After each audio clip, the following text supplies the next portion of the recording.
welcome into Gwynn Chris on this Tuesday afternoon. Tony Gwynn Jr., Chris Sello, Matt Scraby. We are all in this hot-ass studio together. This is the coolest studio I've ever been in compared to where we sat last week in Peoria. We were outside, so that was different. That's true. We are inside, and I have got the neck sweat going right now. And I got the long sleeves in preparation for 4:30 when the air just gets turned on somehow, and it becomes like 8 degrees in here. I have a lot of questions. First of all, I'm happy to see you guys again, although I saw you last week. Yeah, we're back. We're good. We're happy to have you back. I come back and getting my stuff ready for the show. As you see, I was running a little late in terms of getting the equipment out. Couldn't figure out which mic it was on. This table looks like it's about to collapse. I don't know if you guys know. If you look underneath, this leg right here is like diagonal. Let me see.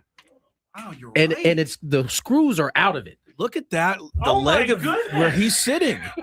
Oh my goodness! I've Tony. never How are seen you that. alive? I'm just Wow. saying. Is Woods just sitting? That's where Woods sits over there. Does he just no, lean I don't. on that No, all no. day? Woods is that's too far right Oh, for he Woods. sits over here. Well, the leg was originally a little bit further this way. I've never seen that before. All I know is if this table collapses, what happens to the equipment part of it? Yeah. Like, Goes to the next floor. I mean, it just falls Well, all the the way good down news- to the ground. The good news is, if and when the equipment all falls on the floor, it will at least be clean when it hits the floor, because we had the 5-hour cleanup crew in here earlier. Are you still on that? I forgot You're about still it. on but the it- 5-hour he's- cleanup? Just reminding. He's just saying it's a reminding. clean floor down Yeah, it's there. all clean in here. I think That's we a need good to thing. call. But you got to get maintenance in here in a hurry. I don't I want think we Tony need to call the fire department. I'm just saying. Look, there's about 8 other legs on here, so it might be all right. But how does that? But this one is completely sideways almost. Did someone get mad during a spring training game and just? I'm kicked telling it? you, that was a Stephen Woods thing. I'm thinking, Benny broke the table. Padres have a starter for tomorrow. They got an opening day starter. Yeah, we're last but not least. Dick Pavetta is the guy. Yay. Scraby, did you guys? I'm sure you guys. Wait, yesterday was Monday. Yeah, we got into we were it a here. little bit We were yesterday, here. but How'd you guys feel about that? Loved it. Absolutely loved it. Expected? of course, my thought was, why didn't they just tell us a month ago? We all knew this was going to be the way it was, Did you but play some of Stam's sounder on that? Answering that I question? actually didn't hear that sound, so he He, probably had a good explanation that I never got to hear. He said that it came down to him and King. Okay. It sounded like there was some folks, on that staff that may have liked King. Okay. But Pavetta was kind of the lead guy because of the year he put up last year. But that slowdown kind of made the decision have to be kicked down the road a little bit when he had to stop throwing because he had When Pavetta had to stop. Pavetta had to So stop. that's what slowed it up. Okay. That's according to Stam. That's Fair what enough. he said. So Yeah, you can't call it a setback. Yesterday, AC goes, "How your setback? I mean, slow down. I don't know if that's a thing with Nick Pavetta. Like he doesn't want to think about it like a setback. It was just actually his arm was a little bit tired. is that what he said? Is that what Nick said? No, Or you're saying is that a thing or was because I can see Nick Kevin Pavetta. self-correcting or was he correcting because he He thought was self-correcting. okay? I don't know. Yeah, Nick I Pavetta don't seems know, like I a really- good dude, but he seems like he's very competitive. He's intense. He's competitive. That's a great thing. And I also don't think he was at all intimidating or intense when we sat down with him.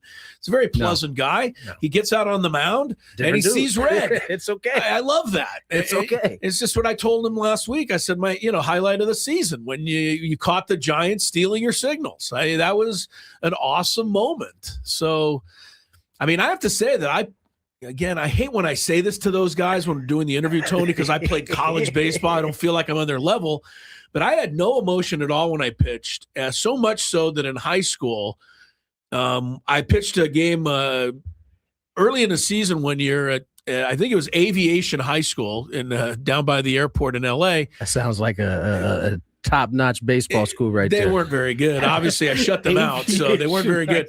But after I guarantee, I swear to God, our manager was a funny guy named Hank Friedman. He went over and was talking to the other manager after the game, and the other manager said, "God, your pitcher out there, we threw everything at him. We yelled everything out. The fans were he just did not break stride at all. And my manager said, yeah, he's deaf. Oh, He told the other manager that I was deaf. oh my goodness. You weren't expecting that? I was not expecting that either. I wasn't either, but that's what he told He's him. deaf. Oh my goodness. And of course, the rest of the day, as we walked off, because it was a road game, as we walked back to the bus, everybody on our team was like, hey, Chris, hey, go, trying to get me to get out of character. Anyway, he told the guy I was deaf. So I actually took that. Your coach to tell him that My coach was crazy, all right? But Wow. but I also took that as a compliment in a lot of ways. weren't You rattled. know what? I wasn't rattled no matter what happened. So. What? Okay, so was it not being rattled, or were you just not fearful of a bad outcome? I don't know if I thought about it that intently. I just wasn't emotional on the mound. I don't know. I stared in, I pitched, I got the ball, and I kept doing it until the game was over. Prolific needs me to hit this for you since you talked about high school. It's fair enough. Glory Day. I think you should play Glory Days for those stories. That might be funny. Yeah, for too. baseball stories Glory that should be Glory Days. Yeah, that should be a Glory Day story. But I liken that to Pavetta a little bit, although he's a little more stern out there. Yeah, So, it's good. Nick is an intense guy. He gets the nod to be the starter. Roster pretty much shaping up to be how most of us thought it was going to be. I got to say, we came closer this year than we've ever come before. We were predicting while you were gone, Tony, in a couple of the shows, we were predicting that the four guys, making up the bench would be Castellanos, Ty France, and in the outfield, what am I forgetting? Bryce Johnson. Bryce Johnson, thank you. I knew his last name was Johnson, but I couldn't for the life of me remember his first name. And then Camposano, it was kind of obvious that he'd have to get the start at the beginning because he was going to be the backup catcher. So that's the way it turned out. They did put Song, or going to, if they haven't officially, put him on the injured list. He'll be available soon. But this way they can have more guys at their disposal. I don't think that's bad. Yeah. And, we'll go from here. And, I said yesterday, having Jace Bowen now down in the minor leagues and having Jace Bowen was just clobbering. that's what I mean. And not only that, Tony, he looks like a specimen. Does he not? Specimen. He's an athletic. He's built like a tank. Feel like a square. Just So, but I mean, I told AJ the other day, you guys always find these guys. Everybody says, well, the Padres have nobody in their minor league system. Let me ask you, if it came up and you put Jace Bowen out as a trade option, I bet you teams would be interested. I'm not saying to trade him. I'm just saying they keep developing these guys that other teams like. And that's what I'm saying. Remember, we had this conversation back in the offseason. I was like, by the time we get to April, there's going to be new names on the guys. board. You think Ethan Salas did himself a disservice in that breakout game? He hit 3-2 tanks. Yeah. So, this is why it's tough to play the game of what if in December in terms of what you have at that point. And then all of a sudden you have a spring training. Not only that, what's the big Schoolcraft, right? My man is grown. It's like he's got taller. Oh, I didn't know that. He's bigger. And it's like these things all play into development. And guess what? 2 months from now, when Bowen and Schoolcraft and Nick Schnell, all these guys are down there, if they're down there balling, guess what? They start to become commodities again. And so now all of a sudden, without even having a draft at this point, you've already kind of re-engaged the market in terms of what you have and what people are coveting. I agree. And with all due respect to all of these guys who come on, and they're all really, knowledgeable. They are. I mean, Dykstra, Steve Dykstra from MILB. Sam. I mean, Sam. He knows everything about the minor leagues. You're really good at last names today. I know. I'm getting Just half keep of it going right. with the last names and you'll get it right. All right, I'll do a first name for you. Kylie from ESPN. What's his last name? McDaniel. All right, he's good on You this just stuff. knew that because your dog's name was the I same know, I name. snuck her in there. But I'm just saying, I don't know that any of these guys had Romeo Sanabria as a top-notch Padre prospect, but what prospect could have looked better than him? Yeah, he had a good spring. So I mean, but Sanabria seems like he has a good spring all the time. Okay, We'll I don't know that. We'll see if that develops into something. I hope But so, I think to your point though is that A lot of dudes who will end up in AAA or AA that were in big league camp had really good camps. And so we'll see how that kind of all shakes out. All right, we're off and going here today on our first show back together before the season starts. Off day today, off day tomorrow, kind of. There's a workout tomorrow. And then the show begins. Thursday, 1:10. Padres, Nick Pivetta, Detroit Tigers, Mr. two-time AL Cy Young Award winner. I hope he's rusty Tariq because he Skubal. didn't want to pitch at the World Baseball Classic. So And Oh, no, here he's we not go. rusty. He stayed out. no, he would be like Logan Webb, ready to go because What's your prediction, Tony, right now? Xander's the first to face him? Tatis is the first to face him? Or do they go lefty and Crony is the first to face him? I think it'll be I don't think it'll be right-hander. that, but I think it'll be righty. I'm going to say it's going to be Xander. okay. Let's Said go to it break. quietly. Let's go to break. We get into our predictions with the season coming up underway. AL West will start there. Next, we're going Are to your investments in the right accounts? What's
We know how.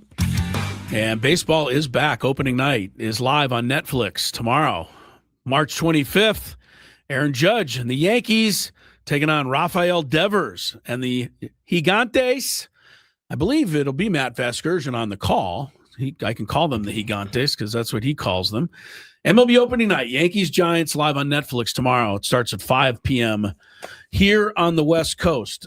Baseball is going to be our focus today. We are going to give you our season preview, start with the AL West. You'll see how we do it on this show.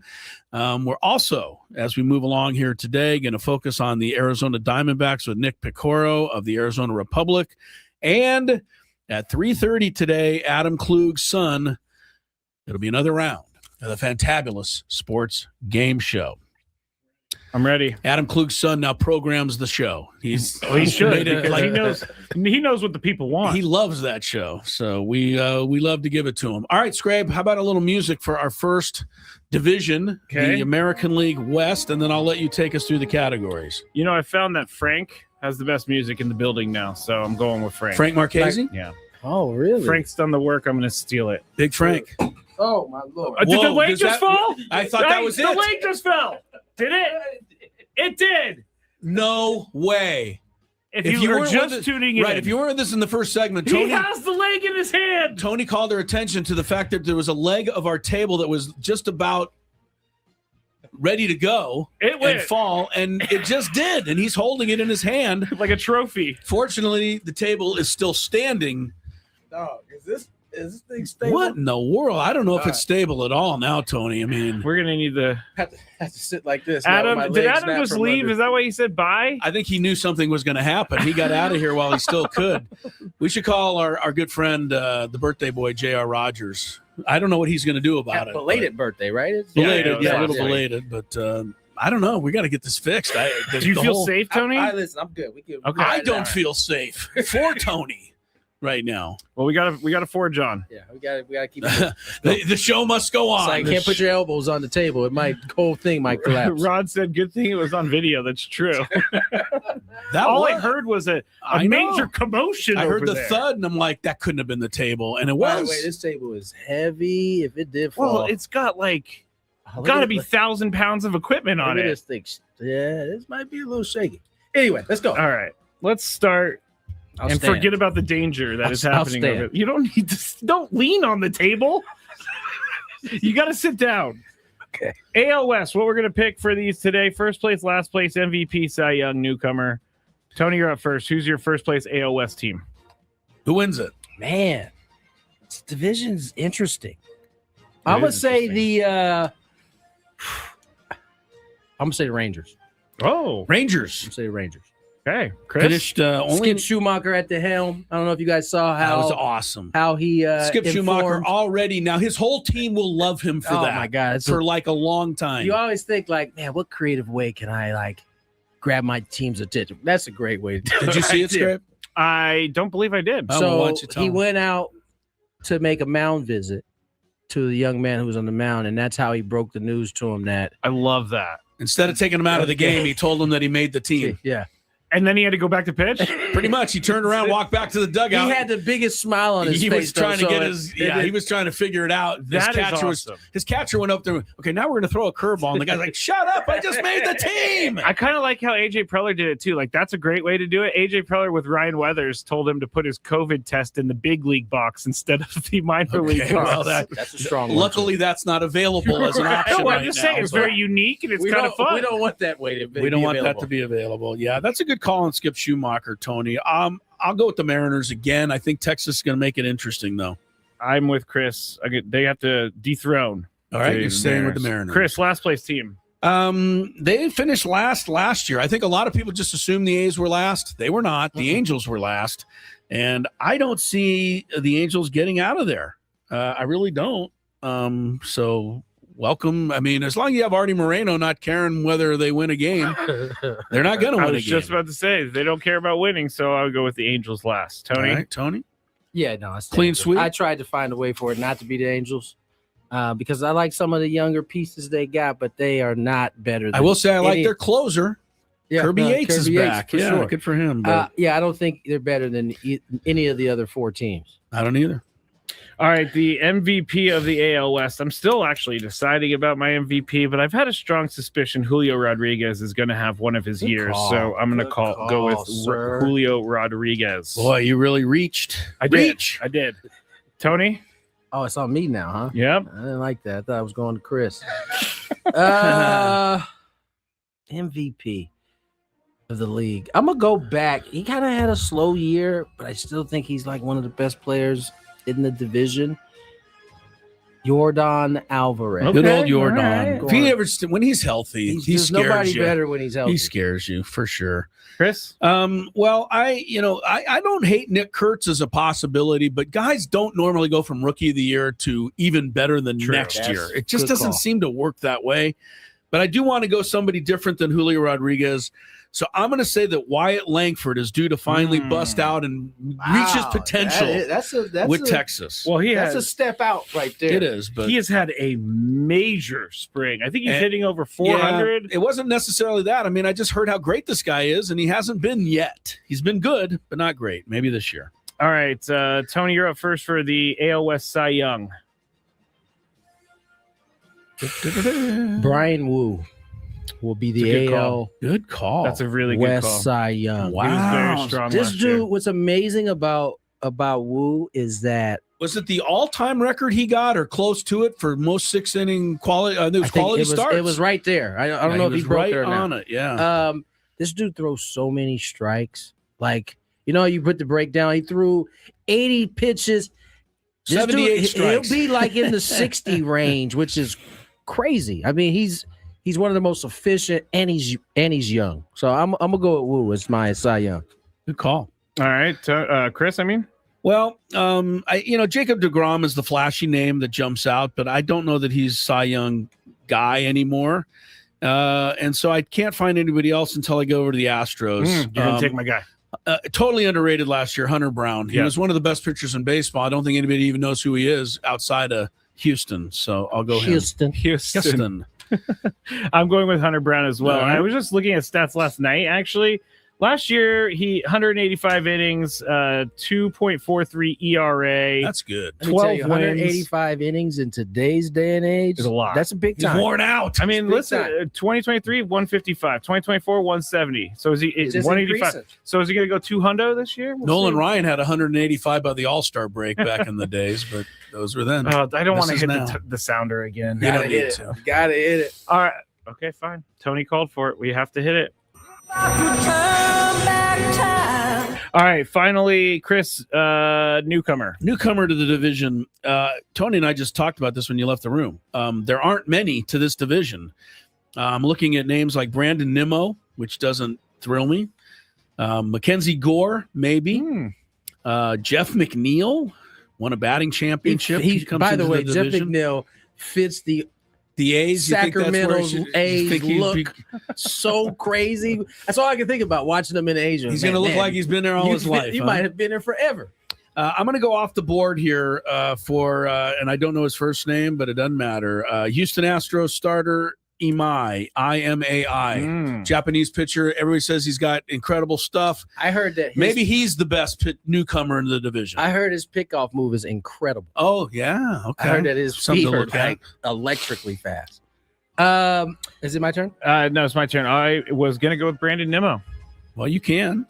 You're Just not mentioned anymore. him. You were. No, I'm going with Brandon Nimmo. You Chris I just- was gonna go. With Chris him. made me think about it twice when he goes, well, It doesn't really stand out to me that Brandon Nimmo is going to be the I think Brandon newcomer. Nimmo is I don't better than disagree we with that. always think he's going to be. Yeah, he that's- always is. This guy, my guy's name is Tatsuya Imai. yes, I liked his name too. All right. Tony, your ALS newcomer. Brendan Donovan. Oh, that's a great call. That's Brandon the Donovan. See answer. him. This dude is he hit like 450 there in spring training. So funny. I'm looking right at it, and I did not see his name there. By the way, I might need to change. Tatsuya Imai is 5'11", $176. You're not going to make it. He's gonna make it. And Chris. he's going to be You think he's fine. going to make it? He's Of course. Look up They're gonna- Yoshinobu They're Yamamoto. gonna treat Breaking him in the half. same way they, I think they're gonna ease him into it. He He's won't a be like little every guy. fifth. But yeah, there's All right, ALS Hold on. right there. Yamamoto just won World Series MVP, and he's 5'10", 176. Same size as Imai. Yeah, There you go. But By the way, you Yamamoto- see Roki Sasaki getting bombed every time. I don't know that they're going to be able to risk putting him out there. He's been really Y'all that gonna bad. do this again? Y'all go. Yep. Y'all go. We're gonna fall for- no, You're gonna do this again. no. When I look at Roki Sasaki, all I see is a banana and a tailpipe, and I fall for it every time. That's all I see out there. All right, there's our AL West. We'll cover all the rest of the divisions. Of course, later in the show, we will get to the National League West, but our baseball preview for 2026 is underway. When we come back, we will focus on the Diamondbacks. Yesterday, Drew Goodman was nice to join us and talk Rockies. Nick Picoro from Arizona on the Dbacks on the SDCCU fan hotline when we come back on Gwynn and Chris. Gwynn and Chris.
soon as Scraby gets his earpiece in.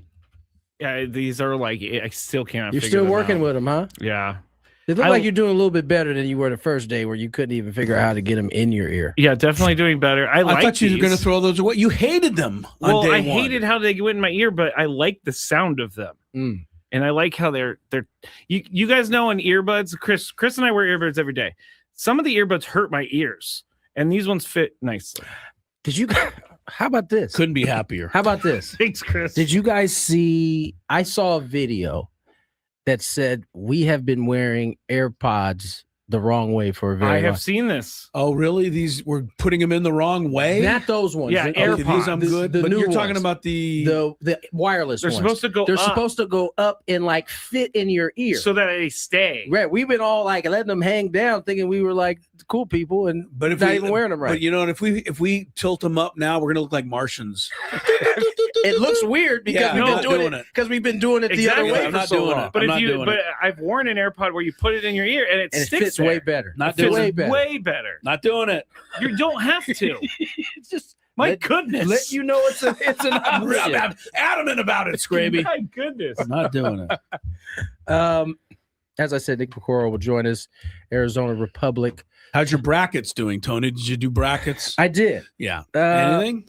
You got, I haven't checked them. You know, let me see where I'm at. I haven't checked. I was Honestly- dude. The sun was. It made me all weird. agree. I couldn't. know. I couldn't think straight. I thought of something this year that Oh, I had not never doing this. thought of before, but I'm glad that I did. I mean, first of all, my personal brackets are just like they always are, pretty much, messed up. But my wife, at her work, they've got, I hope nobody there is Yeah, I was listening. going to say, don't admit this. Well, it it doesn't It might matter. disqualify her. They're not Ah. disqualified. No, it's not her. I can get in her pool. So, we paid for another entry, and that was my entry. But instead of turning in my brackets, I turned in Jay Billis's bracket. I am winning right now. Jay Billis That is is the cheating. It's not. It is 100% Nobody knows. cheating. Oh, what they do now? You think it's cheating using Jay Billis? I Yes, just won. those I had aren't the your same thoughts. picks. Those aren't your picks. He doesn't own them. You would have done the exact same bracket as Jay Billis. Hell no. My bracket's Exactly. terrible. But I Exactly. thought if I'm going to win this pool, I'm using Jay Billis's picks, and I'm in the lead right now. That's how good Jay I would Billis is be at this. protesting You're like protesting. no You think it's a other. protest, huh? I think it's That's just why you were smart saying don't money. say anything. I think it's smart money. You use something use the guy Yeah. who's really good at it. I don't know why he doesn't have any extra insight than anybody else. I mean, he picks out his bracket before it all Yeah. starts. He watches probably more college basketball than all of us. Yes, but I feel that he's just doing my research for me. Dominic says that's not cheating unless Jay Billis is in your office pool, which I don't believe he is. And Katrina says Cheating. people at her company used AI to do their brackets. They, What is the they point? I hope they lose. What for is the sure. point of using AI to? The whole point is for you to pick the games. The point is they want to win some money. They think that's the best chance. No, to it's win. not. That's a. Well, I agree with that. AI. I have two reasons I needed to do but this.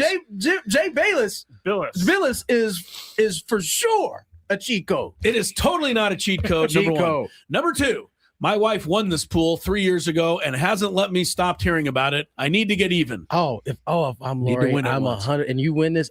She you're doesn't never- know who Jay you're- Billis is. You're never living it She down. doesn't even know who he is. I'm gonna do research if I'm Lori. I'm gonna find out who Jay is, so I can let you not have this victory over me. By the way, I'm reading. I was getting some pushback about the AirPod. I guess certain AirPods do that, and now certain AirPods can be worn down, but both ways work. It says that you need to insert with the stem pointing downward, then rotate it up. until Yeah, it I clicks must have in your missed that ear. part. I must have missed that not part. doing that. Either. To answer your question, I'm 17th. One bracket 17th. One bracket is 29th. And that's what the ball club. Yes. Okay, you got a lot of contestants in that one. Let's see how many we got. 59. Can you see there who's leading? Like how many points the leader has? I'm just curious if you can see. You know that. who was leading for a long time? Dave Marcus was leading. Oh, for like no. the first. Could you imagine him winning that? The team would never let him. I was kind of rooting for That'd be fun Dave. if he won. Uh, Does it say what the points are for the leader? I'm just curious if Jay Billis is 174 is the max in ours right now. 40 correct. 50. okay. So you're doing a little different scoring system because the 1 point for the first round, 2 points for the second round. This is a CBS one, so I'm not sure exactly. Yeah. Anyway, I'm just curious if Jay Billis is ahead of all your people. Whereas, Tony, if you had adopted my strategy, you could be winning. Yeah, I certainly wouldn't have told anybody that Jay Billis helped me. I think this is I would honestly think I'm getting like Chris smart. Good move. It is smart. You can't I think it's smart if you don't say tell anything? anybody. All right, Then well, it's real smart. Then I'm a dummy. You know what? The money is a matter. I want the glory of winning the thing. I hear you. I'll give the money to Lori probably anyway. No, so it's not gonna really that's matter. exactly what I won't get any of it anyway. They'll give it to her at work, and then You'll she'll never go, see it. "We got the money." That's all that'll happen. So I'm not going to see any of it anyway. Fair enough. It has been. We were having this conversation off air as we wait to bring Nick Picaro on. Yes. We were having a conversation before we came on about there being no Cinderellas anymore. In college hoops. I think this is like however many straight years of a second year in a row with in a row. none, absolutely none. And there was another stat I saw: the mid majors playing against majors went 5-28 this year. So just a total mismatch, pretty much all the way down the line. I definitely have enjoyed listening to some of the coaches that aren't in the mid-major tier kind of push back on this narrative that no one wants to schedule them. So Purdue's coach Pat, he had the receipts. Up. He had the receipts. Painter. Yeah, you know what? But here's the thing: Miami of Ohio cried about it quite a bit, and so did some of the others. But we see it here. Brian Dutcher is in the same boat as Miami, Ohio. And he gets games. Yep. And it's not because he invites Arizona directly to come here. He finds a tournament that they're in and goes and plays in it. Yep. That's what Miami of Ohio needs to do. That's what these other teams. Find those tournaments and get your butt in there. Yeah. And then you can play these teams on a neutral court. So yeah, their complaining falls a little on deaf ears to me as well. Let's bring on Nick Picaro on Gwynn and Chris, Arizona Republic. Nick, how are you, man? Thank you for coming on. Hey, thanks for having me on, guys. Hi, Nick. Nick, got to see a lot of this ball club as I was there for all 6 weeks of spring training. This team is seemingly kind of right back where they always are, a chance to compete in this division. How do you see this all kind of breaking down for this ball club this year? Yeah, I agree. I mean, I feel like most years I go into a Dbacks season not having really any idea which way it's going to go. Like, I could see it going well. I mean, they've got Ketel Marte, Corbin Carroll, and Geraldo Perdomo at the top of their lineup. Gabriel Moreno looks good. Jordan Lawler looks good. Like, I feel like they're going to score runs. And then they've got a bunch of names you recognize in the starting rotation. Like, some of those guys are trying to bounce back. Some of them maybe like Ryan Nelson, kind of coming into their own. But then you look in the bullpen and you're like, I don't know. Yeah. It's just sort of the story of this franchise, really. I don't know. We'll see if they can get it figured out this year. It's not like they have guys that have never done it. But you don't look at it and say like you don't comfortably predict that they're going to be a dominant group back there. The Diamondbacks, Nick, are a strange tale of people misrepresenting what they've seen. What I mean by that is 2023, they won 84 games. So, okay, middling season. 2024, they won 89. They were much better. Only they weren't. Because in 2023, with those 84 wins, they went to the World Series. Then they won 89 and didn't even make the playoffs. Last year, they won 80 and again didn't make the playoffs. Has anything happened from 2023 to now? Or is this just the same team just not winning as many, games or getting lucky to sneak in? I mean, I think the 2024 team was probably the best of the bunch on paper, maybe. And they just fell short. They finished with a tie with the Braves and the Mets, and lost out in the tiebreaker. And the Mets and Braves played each other the last day and gave each other one win, so they both could get in. I remember that. Exactly. Yeah, I remember that. Yeah, and last year it was just they were really banged up. I mean, and that's kind of going to be a big theme for this team that I probably should have said right off the bat. Just that, Corbin Burns isn't going to be back till July. Justin Martinez isn't going to be back till July or August or later, perhaps. Gurriel and Merrill Kelly are starting on the injured list. They're hoping to get AJ Puck back in late May, early June. So, I mean, the injuries that kind of wrecked their season last year are, maybe threatening to kind of, make this year difficult too. So I think the goal in a way is to kind of hang in there until the deadline, around the time you're going to get Corbin Burns back, and then around the time when you can, more easily sort of augment the roster, right, at the deadline where you can make the additions that maybe you're lacking. Nick Piquero of the Arizona Republic joins us on the SDCCU fan hotline. It's not big bank banking, it's better. And Nick, Corbin Carroll breaks his hamate at the very beginning of camp. He made it back. I saw him play a couple games before we broke. What's the status with him? Because I broke my hamate before. I know that although I came back in about 5 weeks, the strength was nowhere near what it needed to be. And I couldn't help but notice Corbin Carroll finishing with 2 hands right after coming back. Yep. Has he continued to do that? Because his natural swing when he's at his best is a one-hand release. Has he gotten back to that yet? Or is he still kind of working with this hamate and trying to find some comfort there? Yep. He had a 2-handed finish in the game here today. It's still going on. Yeah, I mean, he crushed some balls right in his first game. I think he hit a ball 113. It was in the ground, but he wound up hitting a home run too several days later. So there is still some power in there, but like you said, the fact that he's finishing with 2 hands kind of makes you think there's something going on. Like either he's still really feeling it. That's probably it. I mean, I'm sure he's playing through some discomfort. I mean, that's another thing. Like, are we going to be looking at sort of a different version of Corbin Carroll for the first couple months of the season until that hand gets right? Like, I don't know.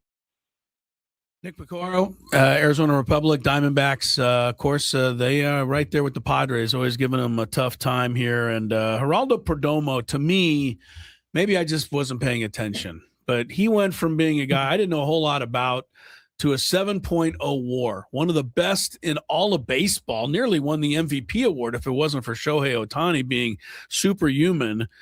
Where did all that come from? What happened last year to set Perdomo into the stratosphere? I wish I could explain Nobody it fully knows. to you. Yeah, it just happened. I mean, he got stronger for sure.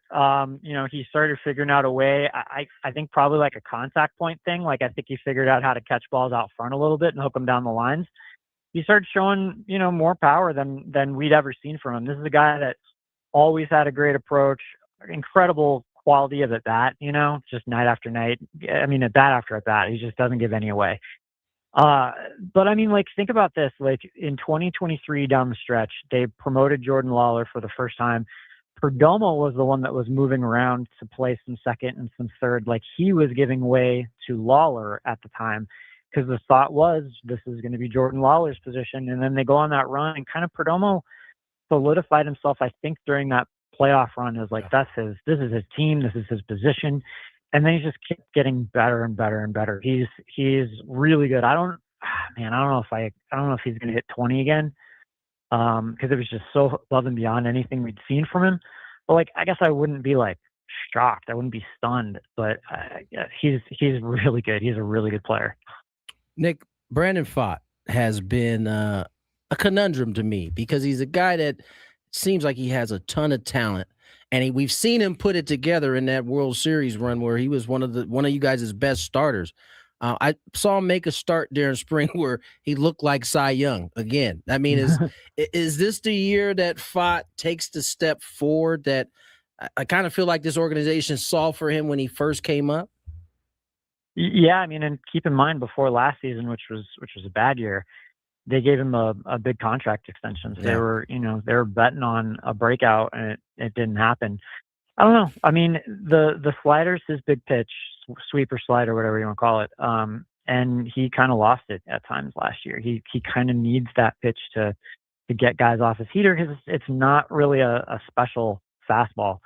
But I mean, he really knows how to pitch. He throws tons of strikes. He's competitive. Like, he gives up dingers in an inning and keeps coming at guys. Like, he just doesn't back down. There's a lot to like there. And even, I think he threw 180. I'm off the top of my head here. 180 something innings last year, close to that, and he had a 5 something ERA. Like, that tells you that he's generally, even in the bad starts, he was generally keeping them in games and eating up innings. He's an important part of things, but man, if he can be the guy that they've envisioned, it'd be really big for these guys. Nick, let you go on this. Torey Lovello, 10th year with the Diamondbacks. We had him on a long time ago, and I hit him up with, he's from Santa Monica, California, and I am too. And I took a shot in the dark and guessed the hospital he was born in, and he just about fell off the chair because it was the same as I was. So throw that at him one of these days. He'll get a kick out of it.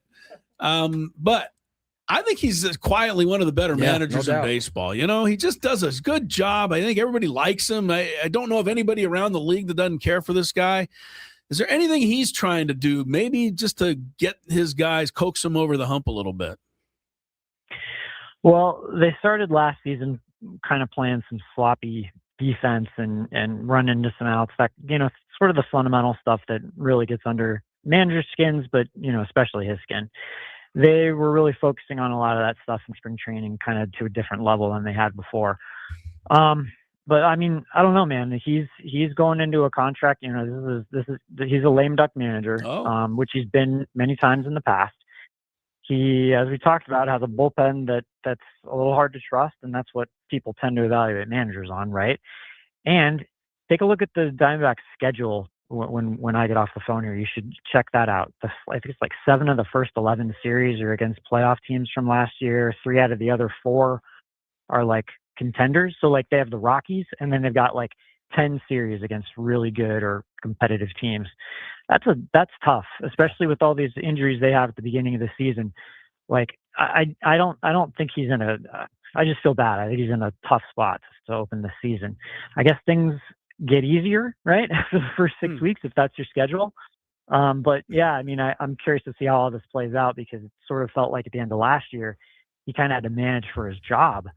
And yeah, I don't know where it's going to go from here. Nick, we appreciate you, man. Appreciate you coming on, spending some time with us. Padres will take on the Diamondbacks first in Mexico City. So we'll probably catch up with you around that time. You guys can go out for a little roll taco feast. I don't know. Are you going, Nick? Oh, yeah. Okay. Oh, yeah. I'm there. I'll make sure I find you then when we're out there. He's like, I'm not missing that trip.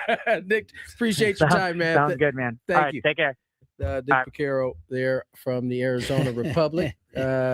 Yeah, Diamondbacks, one of those teams. They compete with the Padres pretty well. They're right there last year. Yeah. A few games off the Padres pace, and they do have a lot of injuries. He's not wrong. I mean, Merrill Kelly and Corbin Burns. That's 1-2 in your rotation, and then he mentioned Martinez and Puck.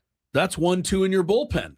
That's hard. Yeah, Martinez, he's Tommy John, I believe, right? Yeah, I think he's near the end of this season. I think they're going to start Paul Sewald, the old USD guy, at closer. But, yeah, if Arizona can get healthy, we didn't ask about our guy Nolan Arenado either. That's another guy over there. I don't know that I didn't. Producer note. It was on. It was on there. Did you throw that out there? He did. It was on there. Darn it. Yeah. You know what? It's funny. We saw them 3 times during spring, and he didn't play in one of the games. So it's like out of sight, out of mind. Yeah, for me. We'll see how much he brings to the table. Because the Cardinal year last year for him was kind of looked like he was on his way. But I've seen guys kind of tail off and then recapture. It's a little better hitter's ballpark. So we'll see about Noli. Is that what they call him, Noli? That's what I call him. I knew you were going to let that Noli slide. Polioli. Remember Roly Polioli, Chris? You ever heard of that before? Let's get to it's Manny Machado and it's Noli. More Gwynn and Chris. They know? On the other side, 3 o'clock hour on the way.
Chris, hello. Yeah, we're here in Cooperstown for 97.3 The Fan. So excited, the induction weekend for the great Trevor Hoffman. What a class he's going in with, too. Let's take a look. Of course, Alan Trammell from Kearney High School in San Diego. And then, of course, the Detroit Tigers' great shortstop, Jack Morris, in a Tiger uniform there, but I always remember him pitching that 1-0 shutout in Game 7 of the 1991 World Series for the Minnesota Twins. Maybe the greatest postseason pitching performance of all time.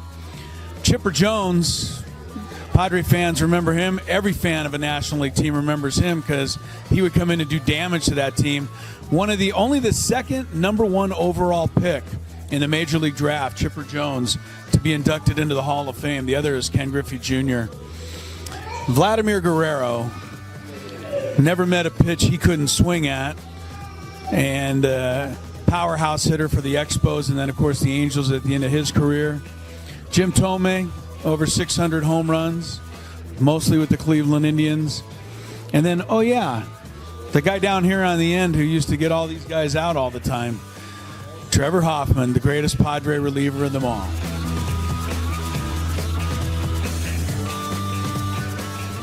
Two of the greatest outfielders in the history of baseball. Of course, you've got Babe Ruth right here.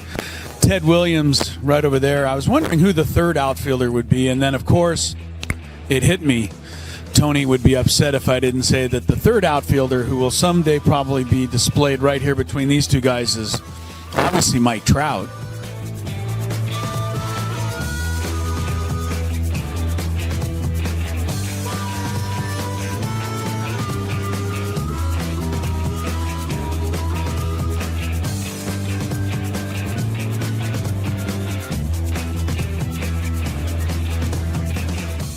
And this is the San Diego Padres locker room here in Cooperstown.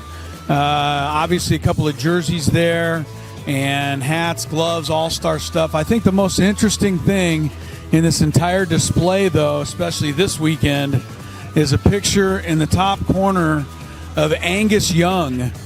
He's the guitarist for AC/DC, wearing a Trevor Hoffman uniform, obviously playing Hell's Bells.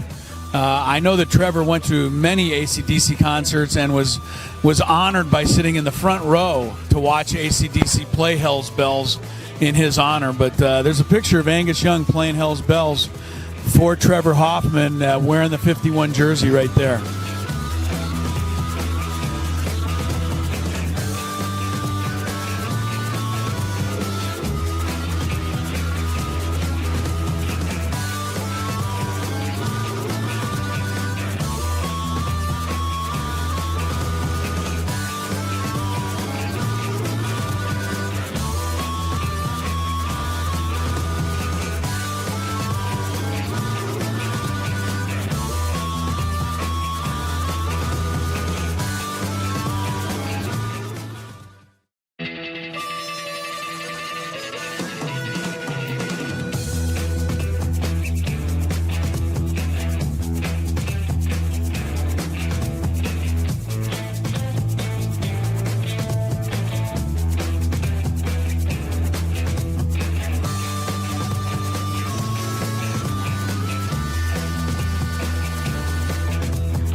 Chris, hello. Yeah, we're here in Cooperstown for 97.3 The Fan. So excited, the induction weekend for the great Trevor Hoffman. What a class he's going in with, too. Let's take a look.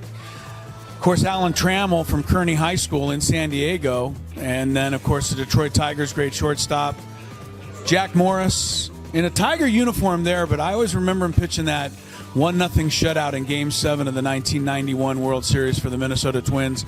Maybe the greatest postseason pitching performance of all time. Chipper Jones, Padre fans remember him. Every fan of a National League team remembers him because he would come in and do damage to that team. Only the second number 1 overall pick in the Major League Draft, Chipper Jones, to be inducted into the Hall of Fame. The other is Ken Griffey Jr. Vladimir Guerrero never met a pitch he couldn't swing at, and powerhouse hitter for the Expos, and then, of course, the Angels at the end of his career. Jim Thome, over 600 home runs, mostly with the Cleveland Indians. And then, the guy down here on the end who used to get all these guys out all the time, Trevor Hoffman, the greatest Padre reliever. Bill House Studios, home to Gwynn and Chris. We know how. And we're coming to you for hour number 2 of our Tuesday get-together. Tiger Woods. Can ESPN stop? What? Scraby, I mean, you're going to defend them, but this was the headline story on ESPN.com today. That Tiger Woods is going to somehow step out and play in this stupid, excuse you, indoor golf league. It's his golf league to try to help his I think team that's why win they're making the it a big title. deal. Yeah, Because ESPN's put a lot of money into this, so they're going to make it a big deal. I think that to me is not. I mean, Scott Van Pelt is broadcasting live from the stadium. Unbelievable. I think despite What do they our call it? The dislike, TGL? despite our dislike for the TGL finals, They're sitting there. at They ESPN. clearly see something that they No. are deciding to I'm put. guessing that this is more popular than we think it is. I don't believe it's popular at all, and I just think they're trying to Chris, get you as cannot much. say that. They're trying to squeeze as much juice out of this turnip as they can. I don't know how you could say it's not popular at all because People are tuning in to watch Tiger Woods and a bunch of guys hit a ball into a screen. Well, because this is eventually, in their mind, going to lead him back on the course. No, this is where he's going to be playing. He's going to play here, but I won't be surprised if he makes another attempt to get back on the course. It's Don't do it, unbelievable. Tiger. Don't do it. I'm just telling you. Don't. I do it, can't big believe man. anyone. Do you think Tiger Woods is talking about training only to come back and play in this? No, honestly, but I just don't. Oh, you're saying he'll never be on a professional maybe course like again? the go to the senior tour, he's Tiger. not going. You to could win senior. everything with one leg. Listen. Eventually, I'm sure he'll get to that place. He ain't there yet. I don't think he's there yet. I really don't. I don't know that They're he can, asking him about the Masters for crying out They're loud. always going to because he's able to play in it, and I'm guessing he's not going to play in this Masters. Just because Scott Van Pelt is broadcasting from somewhere does not mean the event is good. Chris, you keep making these That's not claims what that I you said. I would. said he's there because ESPN thinks. I'm not That's arguing with you anymore on this. Yeah. Talking with Tony. No, the co-host of the show. But the thing is that you're like, it's No, stupid and everybody says it. And It then if I is. were to say that, you'd be like, who's everybody? No, I'm just, I can't believe people are excited about it. But all right, if you are 4:00 today, don't miss it.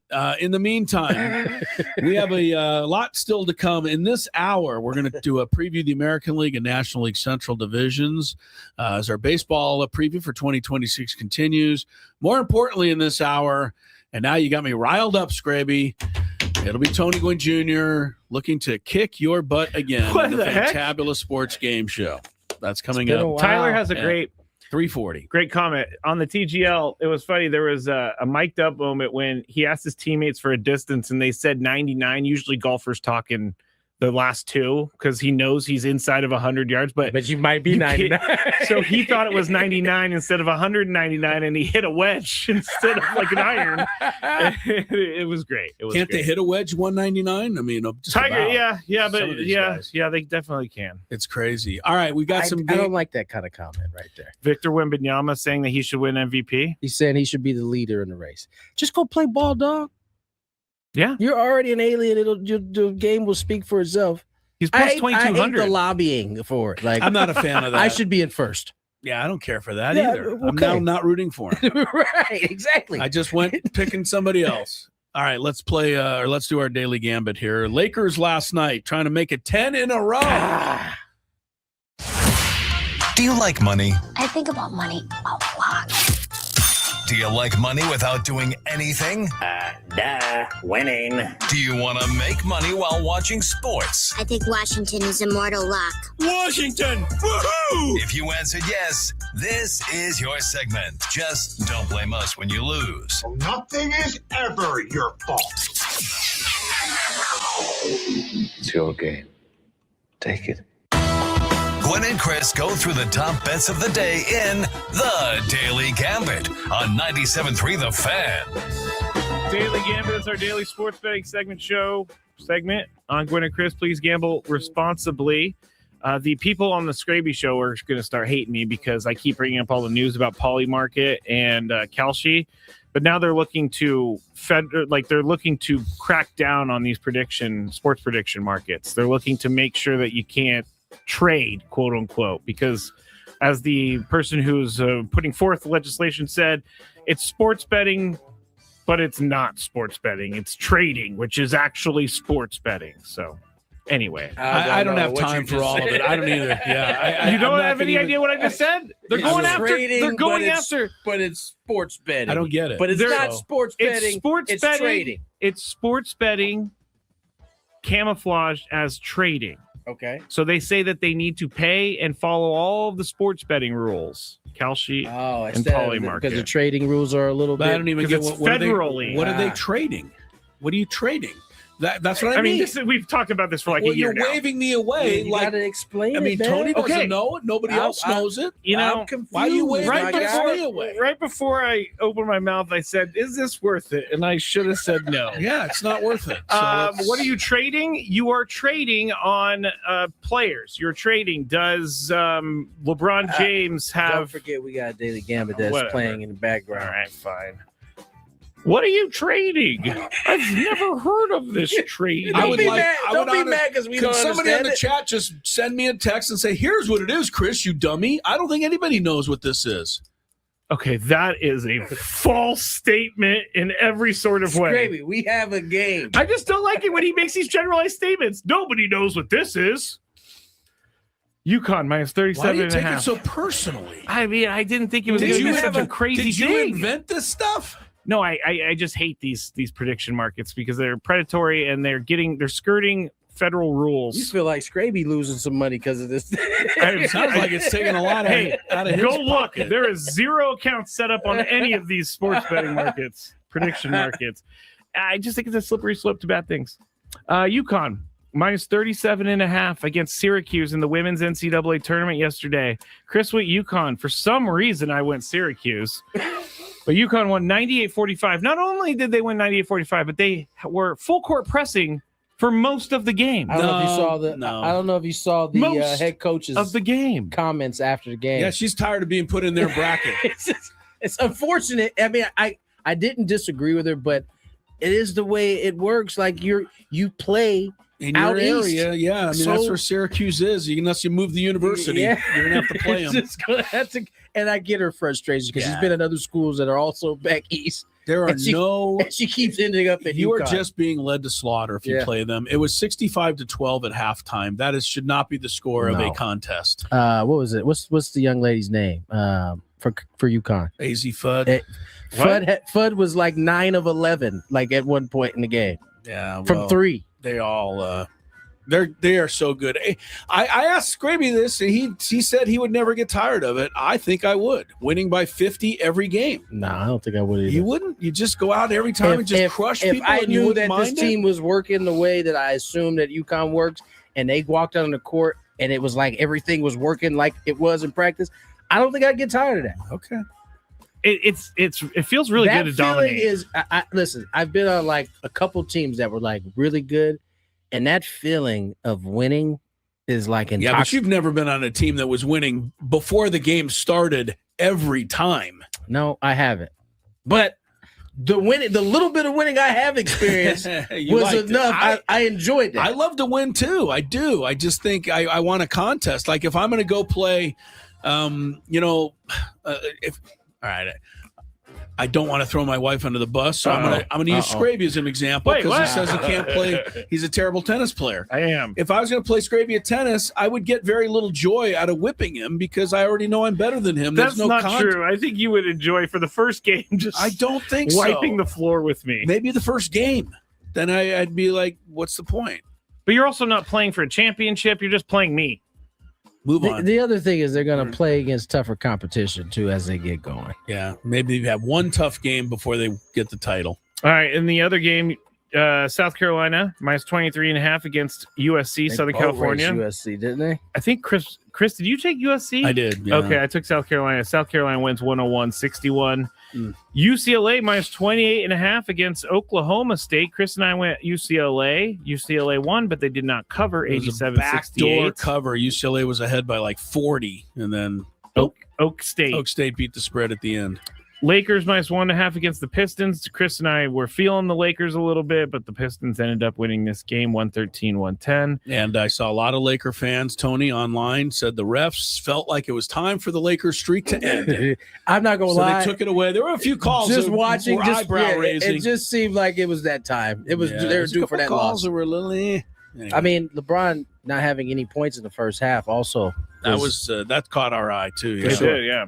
Luka over under 35.5 points last night. Chris and I both went over. It was probably that bathroom break he took because he scored 32. He goes off the court in the middle of the second quarter for a minute. Scraby tells everybody listening that he's injured and look out. I just said he left the game. I said he left the game. You have said the word injured. You did. He was limping. Scraby's trying to backpedal right now. He was limping. He was. I was just delivering the news. Clippers minus 13.5 against the Bucks. The Bucks after this game got scolded by the NBA because they were accused of tanking. Oh yeah. We both took the Clippers. Clippers won 129-96. Wait, the NBA said they were tanking? The Bucks said that it was shameful because they're trying to shut down Giannis while he's healthy. Who said that? The NBA said that? Yeah, I'm pretty sure. Don't say I'm pretty sure. Say yes. Well, they did gain a ground on the Pacers, who were tanking, but the Pacers won last night to end a 16-game losing streak. Okay. Sorry. I'd say that's a detail. That's a Is detail. it time to bring out the bearer of misinformation again? No, that's a detail. I will take full responsibility for that false detail. You say I think so. Lucas hurt. Bucks I've are been tanking. pretty good at thinking before I speak as of late, but today it's all off the It's table. all scrambled. It's all off the table. We could do tonight, but the Lakers don't play. There's no college basketball. Oh yeah, we're at that time really of year. A night to just kind of take a day save our off. money. Yeah. Okay. There's nothing out there Dominic tonight. said Luka was clinching, not limping, meaning he had to go to the bathroom. He totally had to go to the bathroom. That's what I told you, and you're like, "Oh no way!" I have a question, Tony. Would baseball players have to, have a stomach ache? There's a John right there, isn't there, Tony? Right up the runway, usually. You're definitely. What were you going to ask me? What was your question going to be? If you're in the middle of an inning and it's happening, I've never seen that happen. That would never happen. Everybody has had that moment. Tinkling on yourself. No, I'm not saying. I'm saying like an upset stomach. Like you can't help it. You got Have food you poisoning. You don't remember any games where it was like, where's such and such at? It's taking forever for him. It's usually a pitcher. Yeah, that's probably what it is. I have this fear. It doesn't happen a lot, but occasionally. I can only remember one time in the history of sports. It was during the U.S. Open tennis. Jimmy Connors called time and ran off the court for that reason. Yeah, that's the only thing I've never recalled it being that. Or Paul Pierce, I guess, getting wheeled to the back of the Boston Garden. I forgot But he lied about that one. He said he told us it. many different stories. Yeah, he on wouldn't that come one. clean on that one. All right, we got to take a break. AL Central, NL Central, baseball fans, stay around. We're previewing next. From the 855 Get Ross Traffic Center. What are we doing, guys? I'm going to see the museum for the first time ever. It's going to be sweet. See my dad's plaque. See where Trevor's plaque is going to be. It's going to be pretty dope. Chris, I'm going to go to the Hall of Fame for the second time because I went earlier today, but I'm going in to see Tony go into the Hall of Fame. So all the way straight and back left. Straight back left. Straight on that back wall. This one? Yeah. How you feeling, Tony? I don't know how I'm feeling right now, honestly. Excited? I'm definitely excited. Hello, Eric. How you doing? You good?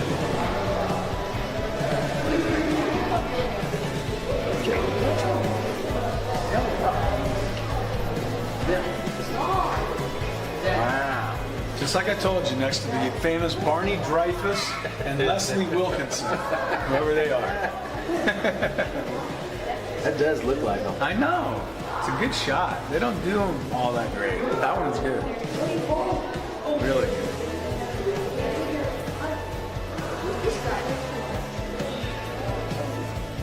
I missed a year. 300. Must have been bad. Huh? I used to be. Not anymore though. Oh, it's so cool. What team did you play on? I can give you a long list of them. Brewers, Padres, Dodgers, Phillies, Nationals. What position did you play? I played outfield. This was my dad.